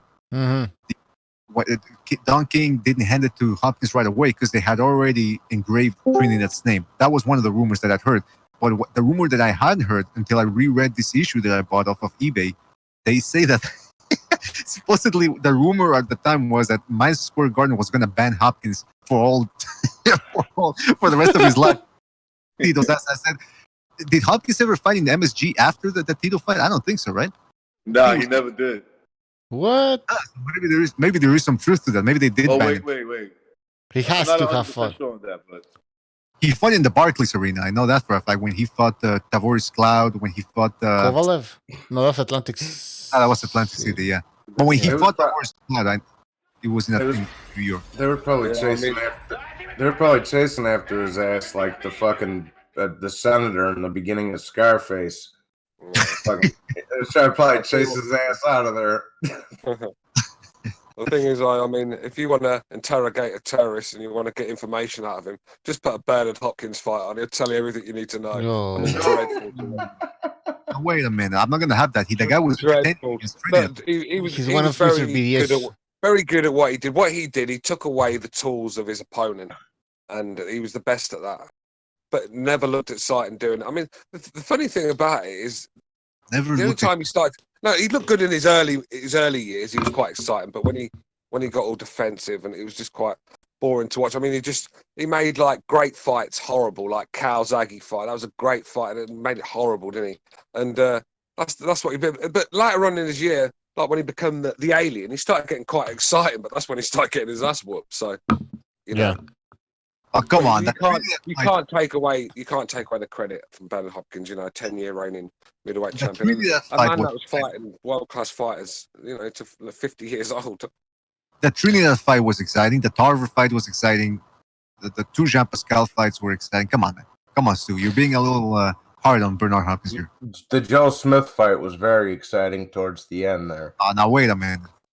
Listen, if you can no longer fight, if you have to resort to being super dirty and boring, then retire, please. That was just horrible. It was horrible watching Hopkins like that for how long was that? For 6 years or more? He was fighting the same way, just very conservative, not throwing any punches, grabbing. He's a spoiler. I mean, that's the problem with Hopkins. Look, he's good at what he did. He's a world-class fighter, but if you want excitement, then you're not going to be Googling Bernard Hopkins, are you? No, let's be real. Bernard Hopkins. He never has been exciting. But wait a minute. Well, the Tarver fight was okay. The Tarver fight. Okay, hold on. Chris K, thank you for your contribution. He says coronavirus smear campaign by American beer lobby. Okay. Hey, shout out to Chris K, man. I wanted to say something about that, but Joe Calzaghe versus Hopkins. Joe Calzaghe is the one that made that fight boring. That's right. I'm gonna say it. Joe Calzaghe made that fight boring with his fucking. You gotta be trolling. You gotta be trolling, man. People talk about People talk about Fury. Oh, the palm strikes. He cheated with the palm strikes. You want to watch a masterclass on palm strikes? Watch Calzaghe with his fucking slaps. He was a palm puncher through and through. And poor Hopkins had to resort to a lot of clinching just to survive that fight and the illegal tactics. So there you have it. I'm going to let you guys put Hopkins. Yeah, Jeff Lacey really agrees with you there. He's just Hey, well, that's the thing. That's the result of the palm strikes. He didn't know how to deal with it. He took a beating in that fight. No, but yeah, you're right. Hopkins. You know what I hate about Hopkins though? The interviews. They'll ask him a question that requires a 30-second answer, and he'll somehow turn into a 5-minute diatribe about his life and how he made it. And it's like, oh man. The warrant at the jail. The warrant at the jail told me I'll see you when you get back. You know when I got caught up in that candy store, nigga, and we was robbing the joint, and yeah. You know, back in 1988 when I fucking robbed the fucking mini market in fucking Philadelphia or whatever. Yeah. Yeah. No, he talks. How does he what talk I like don't like this? about what I don't like about Hopkins, right? He could lose a fight 11-1 on the cards, and he'd find a way to call robbery, wouldn't he? Yeah. Some sort of injustice. Some sort of injustice or robbery. He lost the fight 11-1 on the cards or something. I mean, remember when he lost to... he was a very sore loser. A very sore loser, Hopkins. He never took defeat well, and he never actually lost without giving an excuse, and that's one thing I like about him. He always had an excuse when he lost, too. Even in the Taylor fight, didn't he try to sue the fucking... in the Jermaine Taylor fight, he tried suing somebody after. Ludi Bella. It was somebody like that. He was in the... I remember after he fought Chad Dawson the second fight, which Chad Dawson beat him a little bit more convincingly than Calzaghe did. But then again, he was an older Hopkins. But I remember I went to the gym 2 days later after the fight, and one guy goes, "Man, Hopkins has to say the boss, man. After he gets beat cleanly by Chad Dawson, and he has the nerve to say that he got robbed." And Hopkins' excuse was, remember, Hopkins' excuse was, "Look at Dawson's face. I cut him up, I busted him up, and I'm thinking, he headbutted him twice. Those cuts were the result of a headbutt, and he has the nerve. Hey, look at his face. I busted him up." Yeah, he was a real slick bastard, that guy, man, with his excuses after the fight. B-Hop's head looked like it had steel implants in it, man. Every time he headbutted someone, mate, it just split the eyes open. And yeah, he was a horrible fighter to watch sometimes. I mean, he spoiled some real good occasions, big occasions. You know what I mean? One thing that I heard, I don't know if it's true or not, but I heard that in the build-up of the Taylor fight, because remember, back in 2005, Jermaine Taylor, he was an Olympian. People were thinking that they were HBO was trying to build him up as the next big thing, as the next big star. So they put him in there with Hopkins. And I think Hopkins sensed that at that time, he was 40 years old. He was on the way out. They wanted to replace him with Taylor. So he was pissed going into that fight, more than average. And also because Hopkins, he had to find something to get pissed off of to motivate himself, because he's always said that he always performs better when he feels that the odds are against him. So he was creating all this drama. But I heard a rumor from Thomas Hauser, because he wrote an article at the time. Ludi Bella, who was in litigation at the time with Hopkins, because Hopkins, I don't know if you guys remember, after the Trinidad fight, Hopkins said that DiBella had accepted a bribe from him, or had demanded a bribe back when DiBella was working at the HBO. And supposedly he asked for a bribe in order to put Hopkins on HBO back in the 90s. So DiBella, who at that moment in the 2000s was now on Hopkins' side, he heard Hopkins say that, and he says, "What the fuck are you saying that for?" Hopkins, "Well, because it's true." Anyway, long story short, DiBella took Hopkins to court, and he actually won DiBella. He won $650,000, I believe. So Hopkins, he's fighting Taylor, and now Taylor is with Lou DiBella. So apparently Hopkins went up to DiBella before the fight, and DiBella's brother has just committed suicide. And he told DiBella, after I beat Taylor, you're going to commit suicide. You're going to join your brother. Oh, no way. What? That's what Thomas Hauser said. Look it up. Write Thomas Hauser, Hopkins Taylor. And it's a long article, and he says that that's what happened. So Hopkins was on the warpath in that fight. He also got into a fight in the pre-fight meeting on HBO. He was telling Emmanuel Stewart that he sucked or something, and then Larry Merchant had enough, and he said, "Fuck you, Bernard. I'm not going to let you talk to my..." Are you serious? Look it up. I'm not making this shit up. Look up the article. It's called... I'm going to give you the link. Hold on. You got to remember... I'm not making this shit up.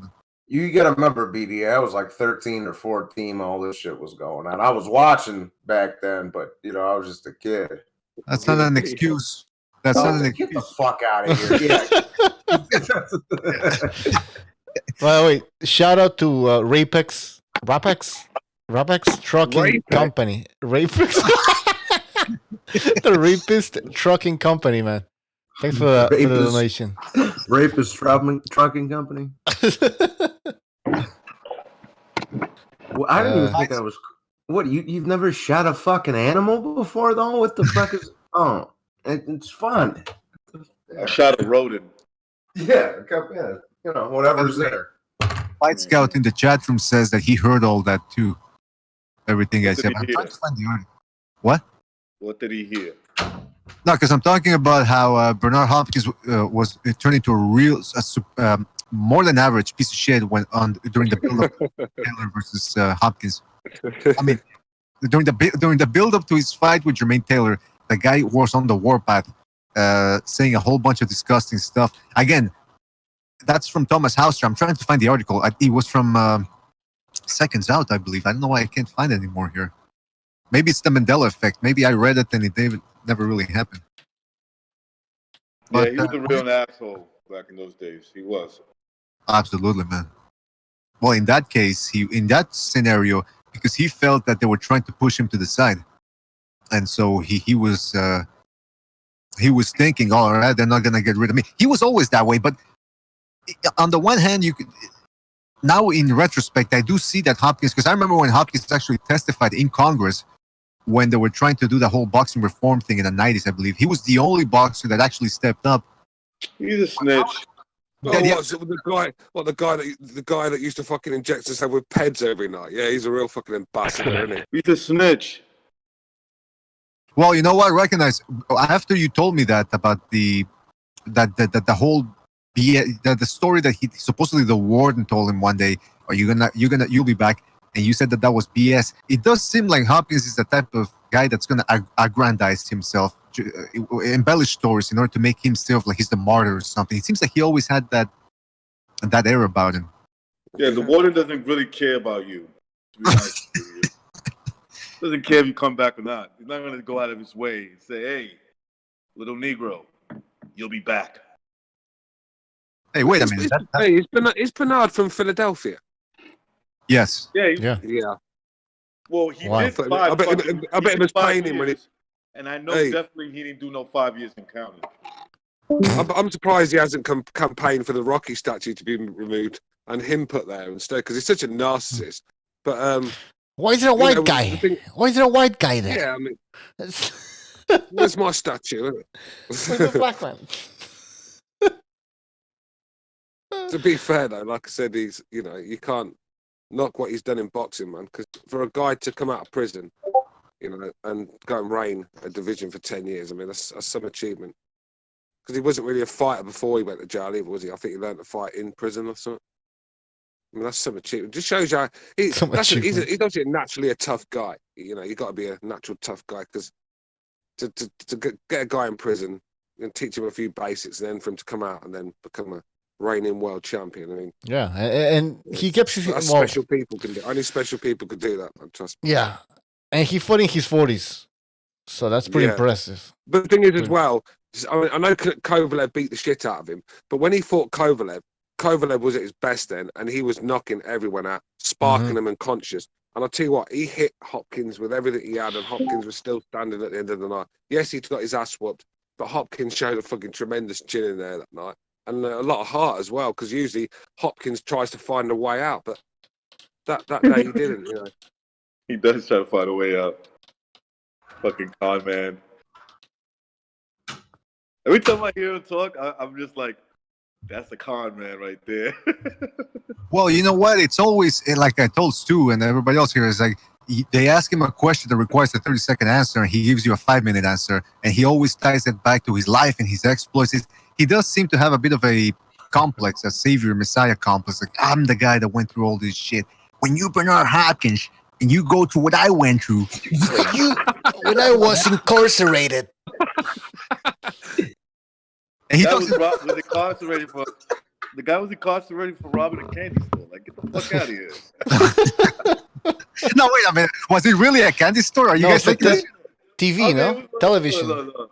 It was one of these little bodega spot, you know? I mean, look, yes, technically, it's like where all the...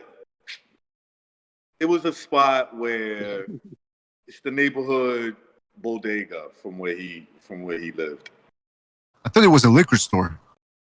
Could have been. I thought it was a candy store, but... But yeah, but that makes it sound like it was, fucking robbing a bunch of kids or something. The thing is though, like all them times fucking Hopkins used that head to win fights. His last fight, he ended up fucking landing on his head, didn't he? Out of the ring. I mean, that's karma if I've ever seen it. But yeah, I mean, it just shows what hard. It shows. Well, that didn't even fluster him. I mean, he fucking landed like I don't know. How high is that from the floor? Do you reckon recognise? That's like about, I'm gonna say a good 4 or 5 feet. No, 4. That's what I'm saying. And he landed on his fucking head. I mean, that would have put most people in a coma. Barely flustered him, did it? What happened? When he got punched out of the ring and he landed on his head against Smith. I ain't that shit. That shit was funny as fuck. Yeah, that's karma, man. Because at the amount of times he used that head to win fights. And this card man was trying to say he got pushed out. Oh yeah. But you know what? He did the show you, bro. Go ahead. He did the fucking Superman dive backwards. Yeah. Well, yeah, that was right through the ropes, bro. Yo, he could have really hurt himself. You know what that was? Old man, sit your ass down before you get hurt. Yeah, 51, 52. That was when a young man shows the older man, listen, stop playing. You too old for this. Yeah. And it's an average boxer. I mean, let's be honest. He can hit hard. Listen, but let's be honest, right? I have a 28-year-old son who's never boxed. He's boxed a little bit, but not like me. If I get crazy, my son will put me in my place. Are you mad? He's 20. He's 28. I'm going on 50. You know what I'm saying? Like, I'm a 46, 47-year-old man. If I got too crazy with my son, I'm sure he has enough energy to be like, all right, Pops, I'm going to have to put you in your place. Yeah, that extra. Like, you're an old man. Yeah. Yeah, this is what happened. It's called calm the fuck down. By the way, I'm trying to find this article where I know it was from Thomas Hauser, Hopkins Taylor, but I can't fucking find it, man. I don't know if maybe they scrapped it off the internet to make sure that those comments never came back to life. Oh no, hold on a second. I think I just found it. Hold on. No, that's not it. February 18, 2000. No, that's not February. Fuck. Anybody in the chat room, if you can help me out, Google skills, and try to find the article. It's a Broner Hopkins Taylor piece after the first fight, and they talk about all the behind the scenes stuff. And if somebody can help me out with that one. Yeah, he was real tight when he lost that fight. He was what? Do it! Oh, he just dropped out. I don't know. Recognize keeps dropping it in and out. I need people to hit the like, support us by hitting the like button, please, people. It really helps the show. Jermaine Taylor had his number, didn't he? Yeah, he did. Huh? Yeah, I remember one time they asked after Hopkins looked better against Tarver, they asked him, "How come you didn't fight that way against Taylor?" He said, "Well, it's because Hopkins now is going to be." I think Nassim Richardson interjected. He said, "Well, it's because you're going to be seeing Hopkins now taking more risks or something like that." And I'm thinking, yeah, he didn't take a risk against Jermaine Taylor because Jermaine Taylor was faster, fresher than Antonio Tarver. Antonio Tarver was tailor-made, no pun intended, to a certain extent against Hopkins. I mean, I'm not taking away anything from Hopkins, but I'm just saying Hopkins looked the best when he fought slow guys that he could outmaneuver with his defense. Yeah, you're right. Hey, real quick, that dude I hit, he's one of them gay trolls. Don't think I just did it for no reason. Oh, okay. Thank you. Yeah. I don't want you to think I'm getting trigger. I don't want you to think I'm getting trigger happy with the wrench. That's all. Don't worry about it. But yeah, I like how you bring. He was talking to you apparently. Well, I'm just getting the consent form from you. That's all. Yeah. You got the. I gotta get permission before I can whack this prick. Okay. Don't worry. You got the Pope's blessing on that one. But how come you that guy apparently that guy was a fan of yours. How come those are your fans? It's always gay people. All right, I guess we're not gonna get an answer out of Johnny Boy from that one. Yeah, okay, guys, if somebody can help me out with that article, it was from Thomas Hauser, I believe. Anyway, listen, I don't know, maybe we should move on because I can't fucking find it. So what were we talking about? Taylor, Hopkins. Oh yeah, so listen, Hopkins was a good fighter, man, but it really did come to bite him back in the ass. And when he said, "I will never let a white boy beat me," because at that point he was just trying to sell a fight. He was just trying to sell a fight, just like with the Trinidad, where he's throwing fucking beans and rice. No, he threw the flag on the floor. He was trying to sell a fight. That's pretty much it. No, remember when he pushed Winky Wright during that press conference and he got fined? And he did it because nobody was gonna watch that fight. I mean, are you fucking serious? People who knew about these two boxers understood that it was going to be a boring ass fucking fight. So he tried to spice it up, pushed Ricky Wright. That's his style. The thing is, though, I've always noticed when fighters, it always comes back to haunt fighters when they do fucking stupid stuff and say stupid stuff. Do you know what I mean? Like Hopkins, never lose to a white boy. I mean, in the end, you look at his resume now, you'd think he'd walked into a Hell's Angels bar and got an ass whooping. I mean, the fucking white boys on it. Yeah. Do you know what I mean? So, and then you got the Wilder situation. He wants to kill a man in the ring. Really got fucking killed himself last month. So, you got to be very careful what you say and what you wish for. And because, like I said, boxers seems to be a lot of karma following boxing. Like I said, Joe McCallum I know it's a horrible thing to say, but he got his karma for being a piece of shit. Horrible man, got his karma. Do you know what I mean? So that's just how I see it. Do I shed a tear for Joe McCallum? No, absolutely not. And just does that make me a horrible person? Sign me up. Yes, it does. It will sign me up then. But yeah, like I said, you got to be very careful, very careful what you say. Like I said. When you're talking about killing a man in front of his kids, it could have been Wilder's kids the other day watching him fucking collapsing in the ring. Do you know what I mean? Thank God it didn't happen because I didn't, no one wants to see Deontay Wilder get hurt. But like I said, karma has a funny way with boxing. And you be very careful what you say and what you wish for. Yeah. I mean, that one dude called Emil Griffith a faggot and he killed him. Yeah. But you could... Yeah. Didn't Drago almost die against Rocky? That's true, yeah. That was a rough fight too. Fucking all-time classic. Absolutely. But you know what? Those ring deaths, most of the time they affect fighters. Like Ray Mancini was never the same after he killed the Korean guy. Rafael Ruelas, not Rafael Ruelas. Unless you're a psycho like fucking Kovalev, this guy doesn't give a shit. I remember Stu made a video when he had his channel, and he said, Kovalev, he doesn't care. He's thinking, who am I gonna kill next? That was so funny. He's got one of them fucking boards at home with all the faces of the boxers, the crosses on them, the ones he's killed. He's going through them, isn't he? Have you heard about when Ray Robinson killed the one guy before, right? Oh, he did kill somebody? Ray Robinson? Yeah, let me tell you the story real quick. Let me tell you just 2 minutes. So, Ray Robinson, he killed this dude named, Jimmy Doyle? Jimmy something.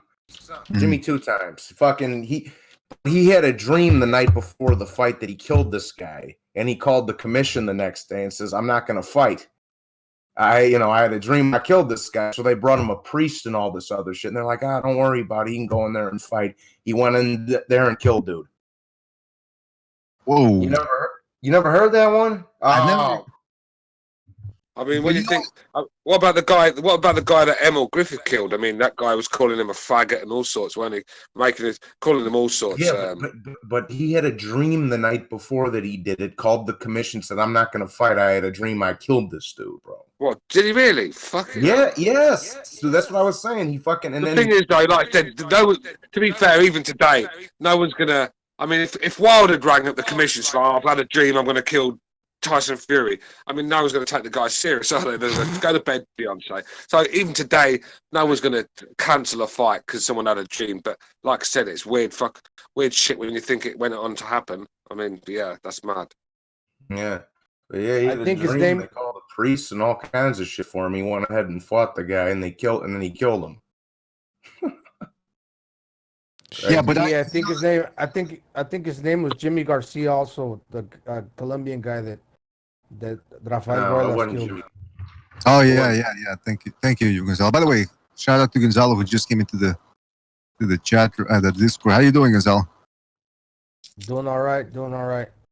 Yeah, we were just talking about Hopkins, how much of a asshole he turned into, in particular in the build-up of the Taylor fight. I'm still looking for the article, but you know what? With Sugar Ray Robinson, who you brought up, Johnny Boy, apparently the guy was a piece of shit too.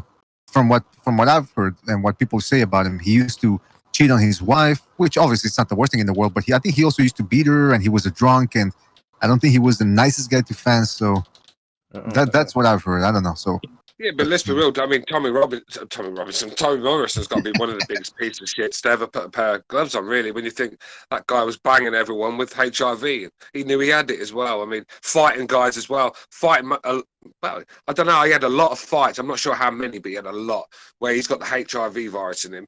And he's bleeding everywhere. There's claret everywhere. And this guy could have affected anyone, you know.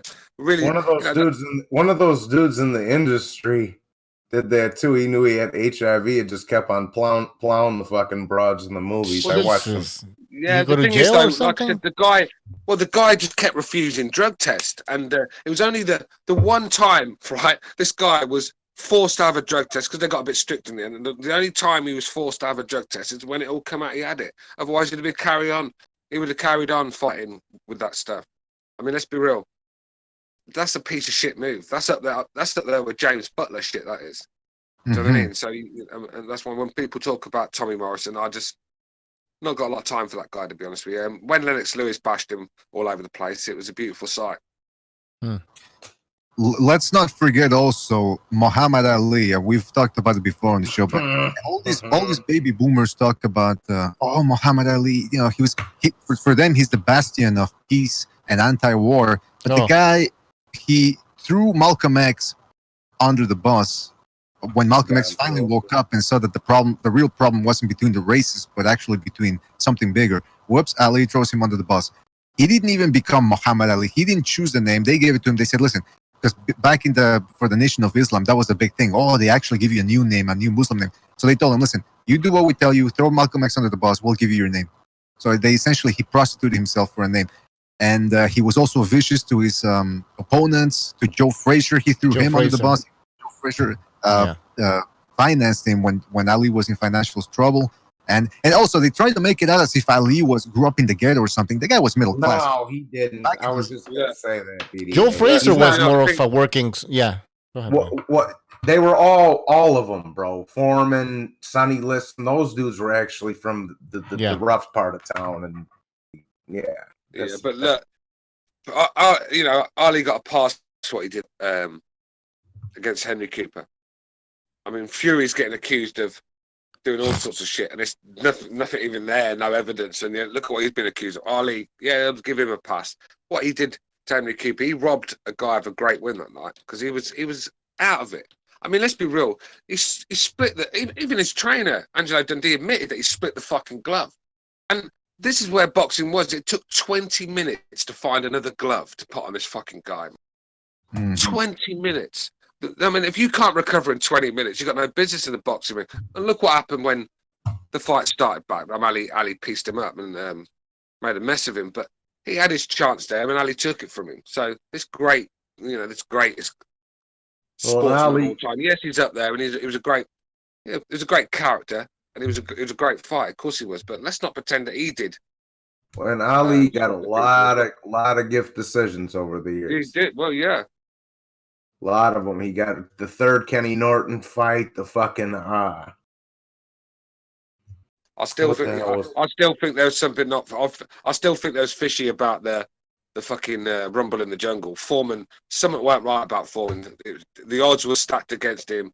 You know, everyone wanted Ali to win that one. Well, both the Sonny Liston fights were fixed. I mean, yeah, like it's both of them were. I don't want to hear one or the other. There was both some shit going on in both of them fights. Yeah. Fuck yeah, man. I don't know what John is saying. 20 seconds. 20 seconds to find a fucking another glove. It was 20 minutes, man. It weren't fucking 20 seconds. And where were they going to find another glove in 20 seconds?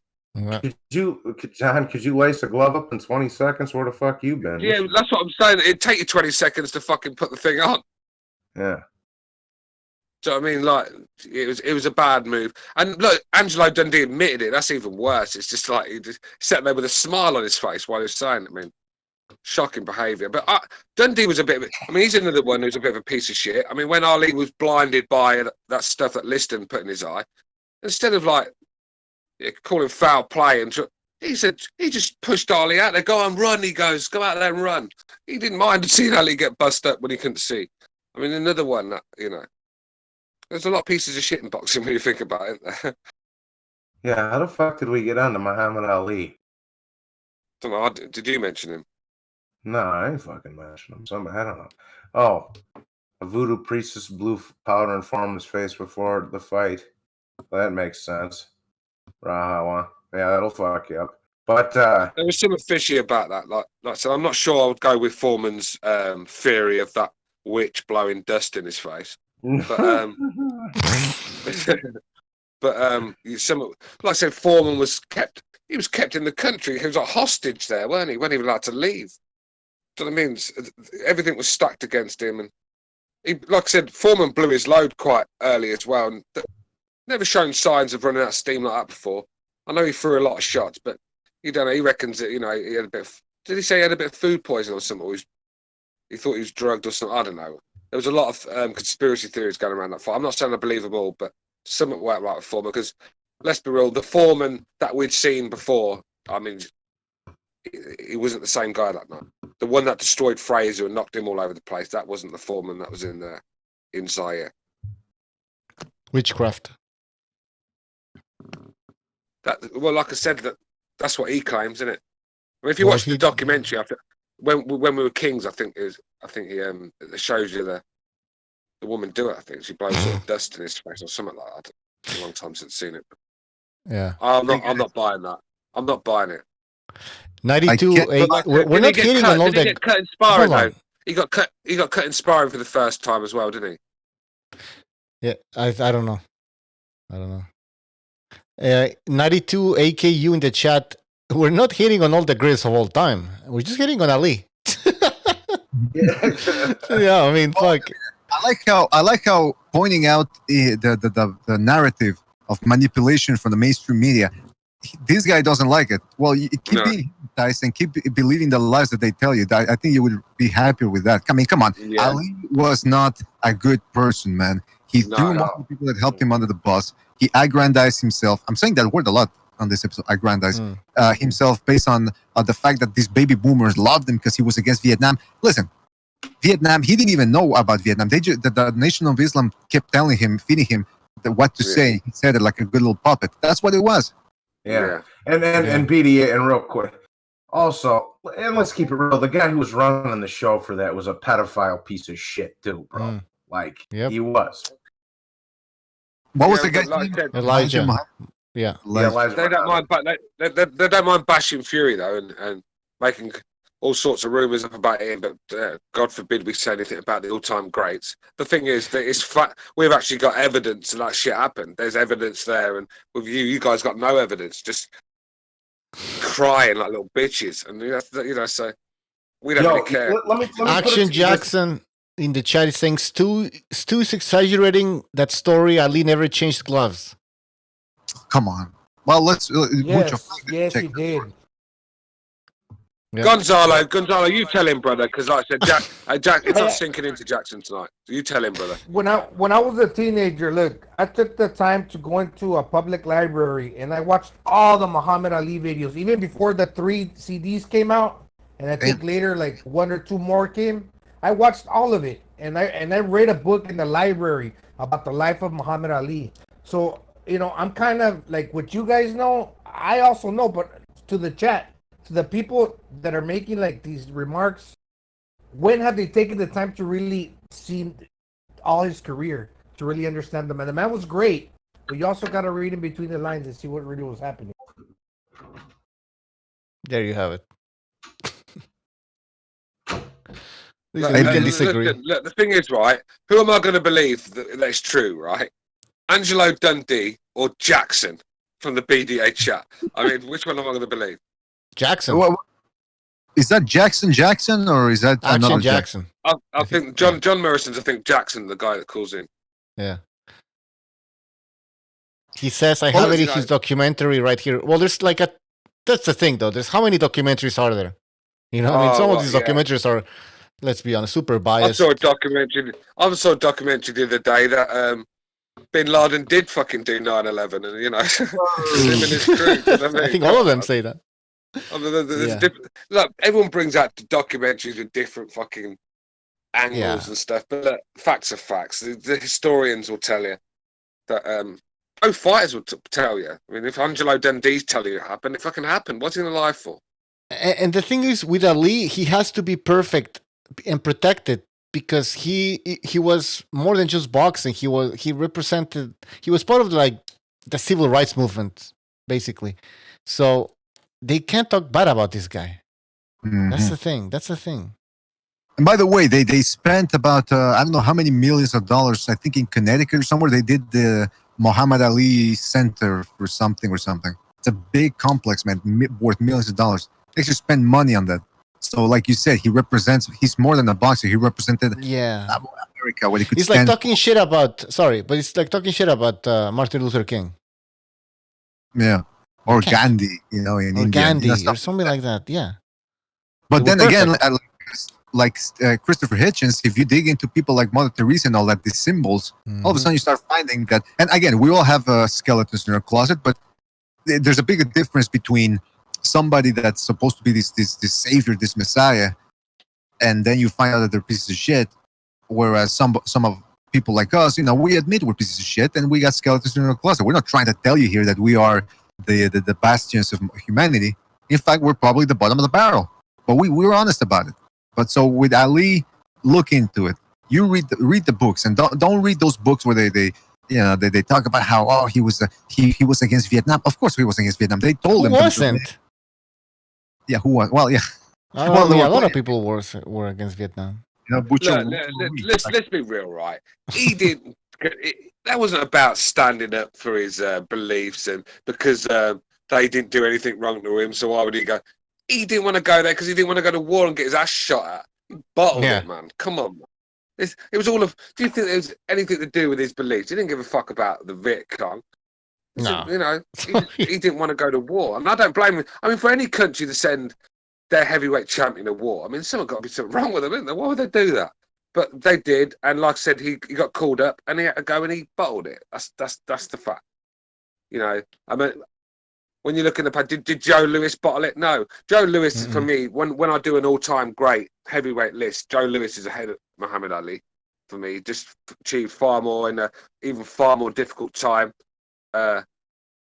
He was a special talent, Joe Louis. Reigned for how long? And most defenses ever.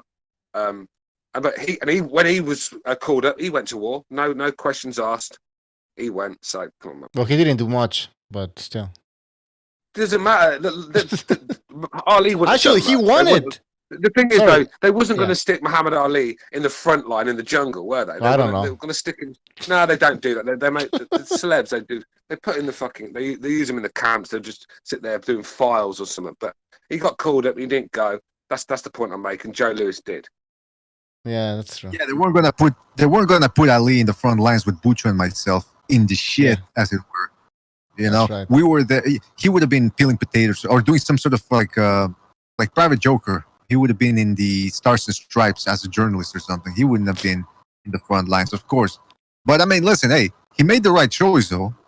That's a given. But we're talking more than that. I mean, again, we're talking about how he threw Joe Frazier under the bus. I mean, that's just not right. And by the way, I cannot find for the life of me this article about Hopkins Taylor. I think they scrapped it off the internet, but I remember I might have even saved it. I'm going to look for it. I did find the article from Thomas Hauser for the second fight. He talks about how Hopkins, apparently some fan went up to him and said, "Hey, Hopkins, can you sign the glove for me?" He said, "So what? So you can sell it on eBay for $200?" So he didn't sign it. Apparently there was another guy that said, Eric Raskin, who was a writer for Ring Magazine at the time, had made a verbal agreement with Hopkins that he would sign a glove or something for the Cancer Association, American Cancer Association. And supposedly he kept putting it off until finally one day, supposedly Hopkins said, "Fuck the American Cancer Association, have Jermaine Taylor sign it." So he was pretty pissed going into those two fights. I think it's because he knew what he was going up against, the system, but also the fact that Jermaine Taylor was not going to be an easy chew. So he was already talking robbery this, robbery that, so that because he knew it was going to be, in case it was a close fight, he could always scream robbers. See, I told you I was going to get robbed, but I mean, it was a close fight. What did he want? He should have gone for it more. And he didn't. Yeah, he's like Hopkins. That was a good fight. No, it wasn't.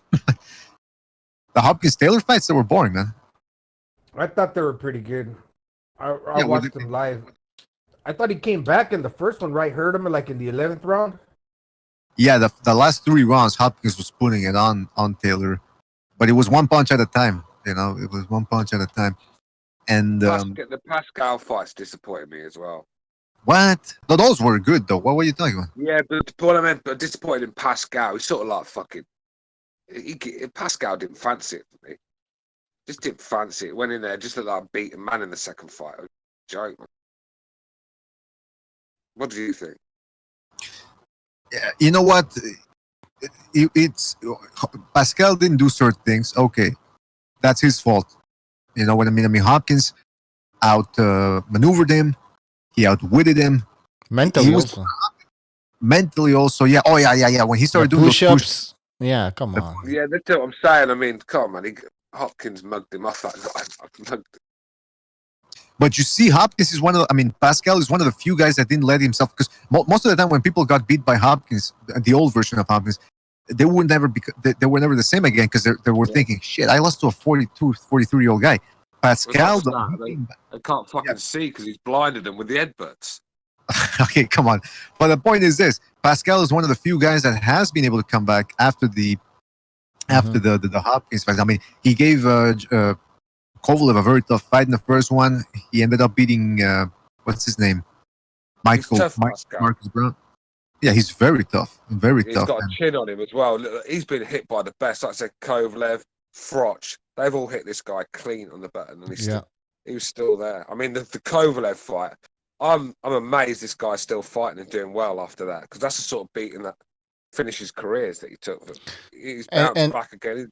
The warrior Pascal. The thing about Pascal is just always comes a bit short, doesn't it? In the big fights, he's always just a bit short, like he was against Froch, like he was against B-Hop, like he was against Kovalev in the first. Just always comes short, and that's why I don't think we can always. That Battle Jack fight was close too. But not great. Yeah, the Battle Jack, and he got hurt as well, and he managed to come out of that one. Hey, but listen, Jean Pascal went to the UK and fought Froch over there, and then you compare him with another fighter from Canada over here, and Bouts goes over there and gets destroyed like in 2 rounds or something. Oh yeah. I mean, if anyone hasn't seen that fight, Froch v Pascal, I mean that for me that year, I think it was fight of the year for me.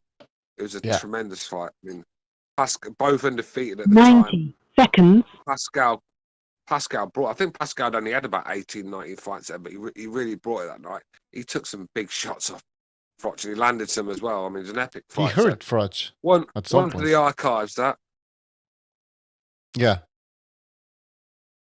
It was a unanimous decision, I think. I don't even remember.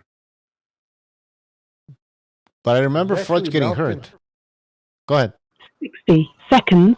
No, my sorry. God. Fucked up here. He's on a good little run, right? He just beat Battle Jack and Marcus Brown. Yeah, but he's a knockout waiting to happen.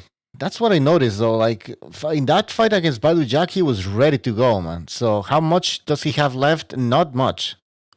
No. Not much. So maybe, like I said, amazing is still going. But the thing with Pascal, he could end up doing, I hate to say this, but if he keeps going, he'll end up coming against one of these Eastern European monsters that did what Usyk did to fucking Stevenson. You know, you got to call it a day for one of these young cats. You know, these monsters get hold of you. So, you know, there's only so much beatings you can take. Yeah. I think, probably Pascal's not going to beat the top guys in that division. They're monsters. He's just not going to beat them guys. I mean, 10 seconds. I think he had his last I thought it hurrah was. in his last It's fight. you, That's it. man. Hold on. Yeah, That's not me, Pascal man. is. You shut it off, man, because it's not on my side. It's on your side. I don't know. I had already closed the browser window, so I don't know what the. It's weird. I don't see. All right. Anyway, like I said, Pascal, is he gonna get stopped? I don't know. It's interesting. He took a beating from Kovalev, never went down, and then against Baidu he goes down. Now, I know it was more out of he was tired in the 12th round, so it was more a case of being exhausted. But still, he's 37 years old, man. 37, 38. Yeah. I mean, it's not. He's getting it's not into 2010. he's getting into brawls. Exchanges. No, man. It's not gonna end well. The thing is with Pascal's really he's a bit of like an ambush fighter as well, and you need speed and athleticism sort of thing for that sort of style. And when you get old and you start to slow down, you're not getting out of the way of the shots anymore. And that's the problem with Pascal, just getting hit far too much, and he's getting hit with clean shots as well. And like I said, can you imagine if that's Beterbiev throwing them shots or something like that, or one of the other guys, Bivol or someone like that, or even Vozick would beat Pascal up. You know what I mean? So I just don't see the point of him carrying on. But you gotta admit, though, he did look good. I mean, he did well against Bivol. Pascal did. So it's not like he can. I think it's not. But I suppose with Bivol, but with Bivol, I mean, Bivol's not really set the world alight for me. He's always looked in third gear for me. He's just doing enough at the moment. And I still think Bivol's got another gear to go up when he's in there with a killer sort of thing. But yeah, Bivol doesn't. No, Bivol doesn't look great against anyone, really, does he? He just does enough on the night, does a good enough job, and gets the win. So right. I won't really take much into that. But I think if they fought again, I think Bivol would probably do a better job in him. That's my point. And the other guys just murder him. So I don't know. It's interesting, man, because you're talking about Pascal. We're talking about Pascal, and I'm thinking back in 2010, that's when he beat Chad Dawson in an upset. And I'm thinking, man, that was already 10 years ago. When we talk about boxing, when we did the end of the decade episode, I remember how I was thinking, man, back in 2011, when Donaire knocked out Montiel, he looked like he was invincible. And then 2 years later, he loses against Rigondeaux, and he goes on a string of losses afterwards. And I'm thinking, things can change a lot in 2-3 years. One win can make you or break you. So I'm thinking in the next 3 years, what are some of the, we should have, didn't we do that? Yes, good idea. That's a lot of speculation, but let's go through the top boxers and try to predict which ones are gonna go on a decline. Downward spiral, yeah? Is that what you're talking about? Exactly, that's the word. And can I just give one name? Wilder is on my list. Yeah, but he'd be definitely on my list. I mean, like I said, mentally frail as it is, and when I've seen it, like I said, bully fighters just don't recover for them sort of hidings. Like I said, Jeff Lacey was a prime example. Matisse, another one. Wilder, I think it's the same. Mike Tyson, a prime example. Never really got his invincible aura back after Buster Douglas pieced him up. And it just, I find that with Wilder. And this is a guy that, because he's got such a big ego, he thought he was an all-time great. He was he could knock Tyson out and Lewis and all of them. And this guy thought he was unbeatable, unstoppable. And then to take a hiding like that, I mean, this is not a split decision on the cards we're talking about. This is a 7-round pasting, and I just don't see why. Massacre. Yeah. Reckon I still enjoying that victory. I did. I'm still enjoying it. So, while they cry in their sleep, I laugh in mine. You're evil. That's basically it. Yes, I am. The thing is as well, Joshua could be another one on that list where he's lost his confidence and his cockiness that he used to have. He used to stroll forward with a smile on his face, landing bombs. That's gone. That aura he had's gone. I mean, even in the rematch against Ruiz, it was a shaky performance, a nervous performance. Good performance because he did what he had to do. it wasn't spectacular. It didn't look like that monster had returned, did it? Let's be real. You know, Joshua It's never a had first that step. aura. Go ahead. Joshua never Yes, had that that's aura. why I'm prepared to give Joshua a bit more time. But for me, that like I said, that aura of invincibility that Joshua had, that cockiness. I mean, I think to be a top fight, you've got to have that. I mean, all He's the never top had fighters it. have had that. I don't think Huh? he ever had that aura. No, but if you go back and look at some of his fights, I mean, when he used to get a little cockiness in the ring, where he'd stroll forward with a grin on his face, and just when he's hurt, so when he had like a nasty, he like had a nasty sort of streak to him. I mean, he did it with Dillian White and all them, didn't he? And I think that's gone now. I mean, when you get beat up like he did, I mean, that just goes, and I find it with Joshua the same as the guys I just mentioned. Like I said, now he gets touched and he it's a long sticks out road his back for tongue. Wilder. He sticks out his tongue and makes goofy faces every time he gets touched.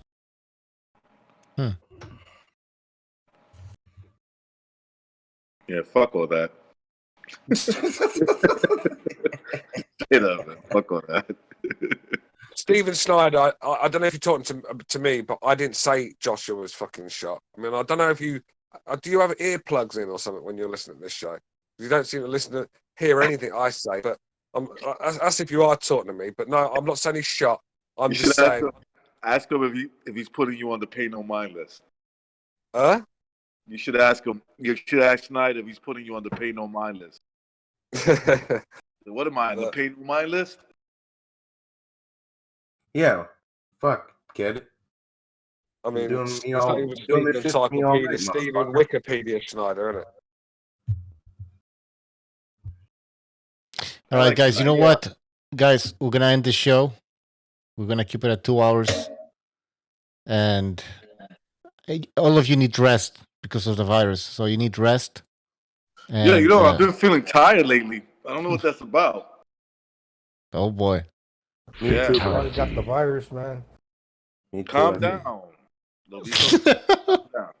It does Go affect get some the Coronas elderly. at the store. So Go drink a 6-pack. You might get better. Yeah. I love Coronas too, man. But you know, what the fuck. The thing is, though, like I said, I'm surprised that so many celebs are getting it because the Arsenal manager's got it, isn't he? Arteta, he's got it as well. yeah. That's probably You because got they both. spread their cheeks a few too many times, though. You So. know, maybe it's those them homo orgies are having. Yeah, I'm saying. Exactly. Did you hear about the Weinstein got it. Did you hear about the guy, the governor, the guy that was running for governor in Florida? Yeah, he got it. No. Andrew Gillum. Go check out his. Yeah, I know the black guy, Andrew Gillum. Has he got it? He just laughs. Be surprised if he does after that. Has he got it then? That Andrew Gillum as well. I mean, did you hear what happened to him? I mean, no, I didn't. So basically, he got caught in a hotel room, naked, with 2 male prostitutes. Oh. What is this? The Vatican? No. You talking about me or what's going on here? and this is listen. Like I said, what's all this? you black folks, right? That vote Democrat, right? What's this? Yeah. You know, whenever they put a black politician, right, or they try to get him as like a senator or whatever, yeah, it's always a black homosexual they put there. They won't put a black guy from the streets there. A wise guy or something. They won't, or an intelligent conservative man. No, they're going to find some homo. What's Obama. What's this motherfucker's name? Obama was a homosexual. If you couldn't see that, then you're fucking blind. If Barack Obama's not a homosexual, I've never seen a homosexual in my life. What's this Trust motherfucker's me. name? Perfect. What's this dude's name? They always put these fucking homos in these positions, man, and that's not telling you something. I'm not saying that. What was his What's name? Andrew Gilliam. I think I don't know. I'm not. Gilligan Silent. All right, guys, we're gonna have to go, but I want to thank you for joining us tomorrow. Hopefully, we have another show. And yep, peace out, people. Thank you for joining us in the chat. Please like the video. That would really help us out. I can't believe there's a guy in the chat. I can't believe there's What? a guy in the chat that shot Obama's gay. Fucking hell, where are these people? You people. I'm sorry, I don't mean to offend you. Stay safe. Wash your fucking hands. No, I'm not cool with that. And wash your ass, I'm too. sorry. while you're I'm at it. Wash everything, man. One more time. I'm disappointed in everyone of you. I mean, I'm dealing with degenerate animals. I'm disappointed in everyone. Totally disappointed in everyone. What are you gonna say to me now? Come on. Honestly, I Yeah, can't what do is it, this? man. Who choice? I'm disappointed in everyone. Let me tell you why. It's gonna be alright, Nicky. Go ahead, shoot. We just killed a little fucking man. What are you going to do about it? Yeah, because you got nothing. You don't got a thing. Yeah, because you got nothing. Got nothing. I want to get out. I want to get out of this rat hole. I want to get online. I need BDA Boxing.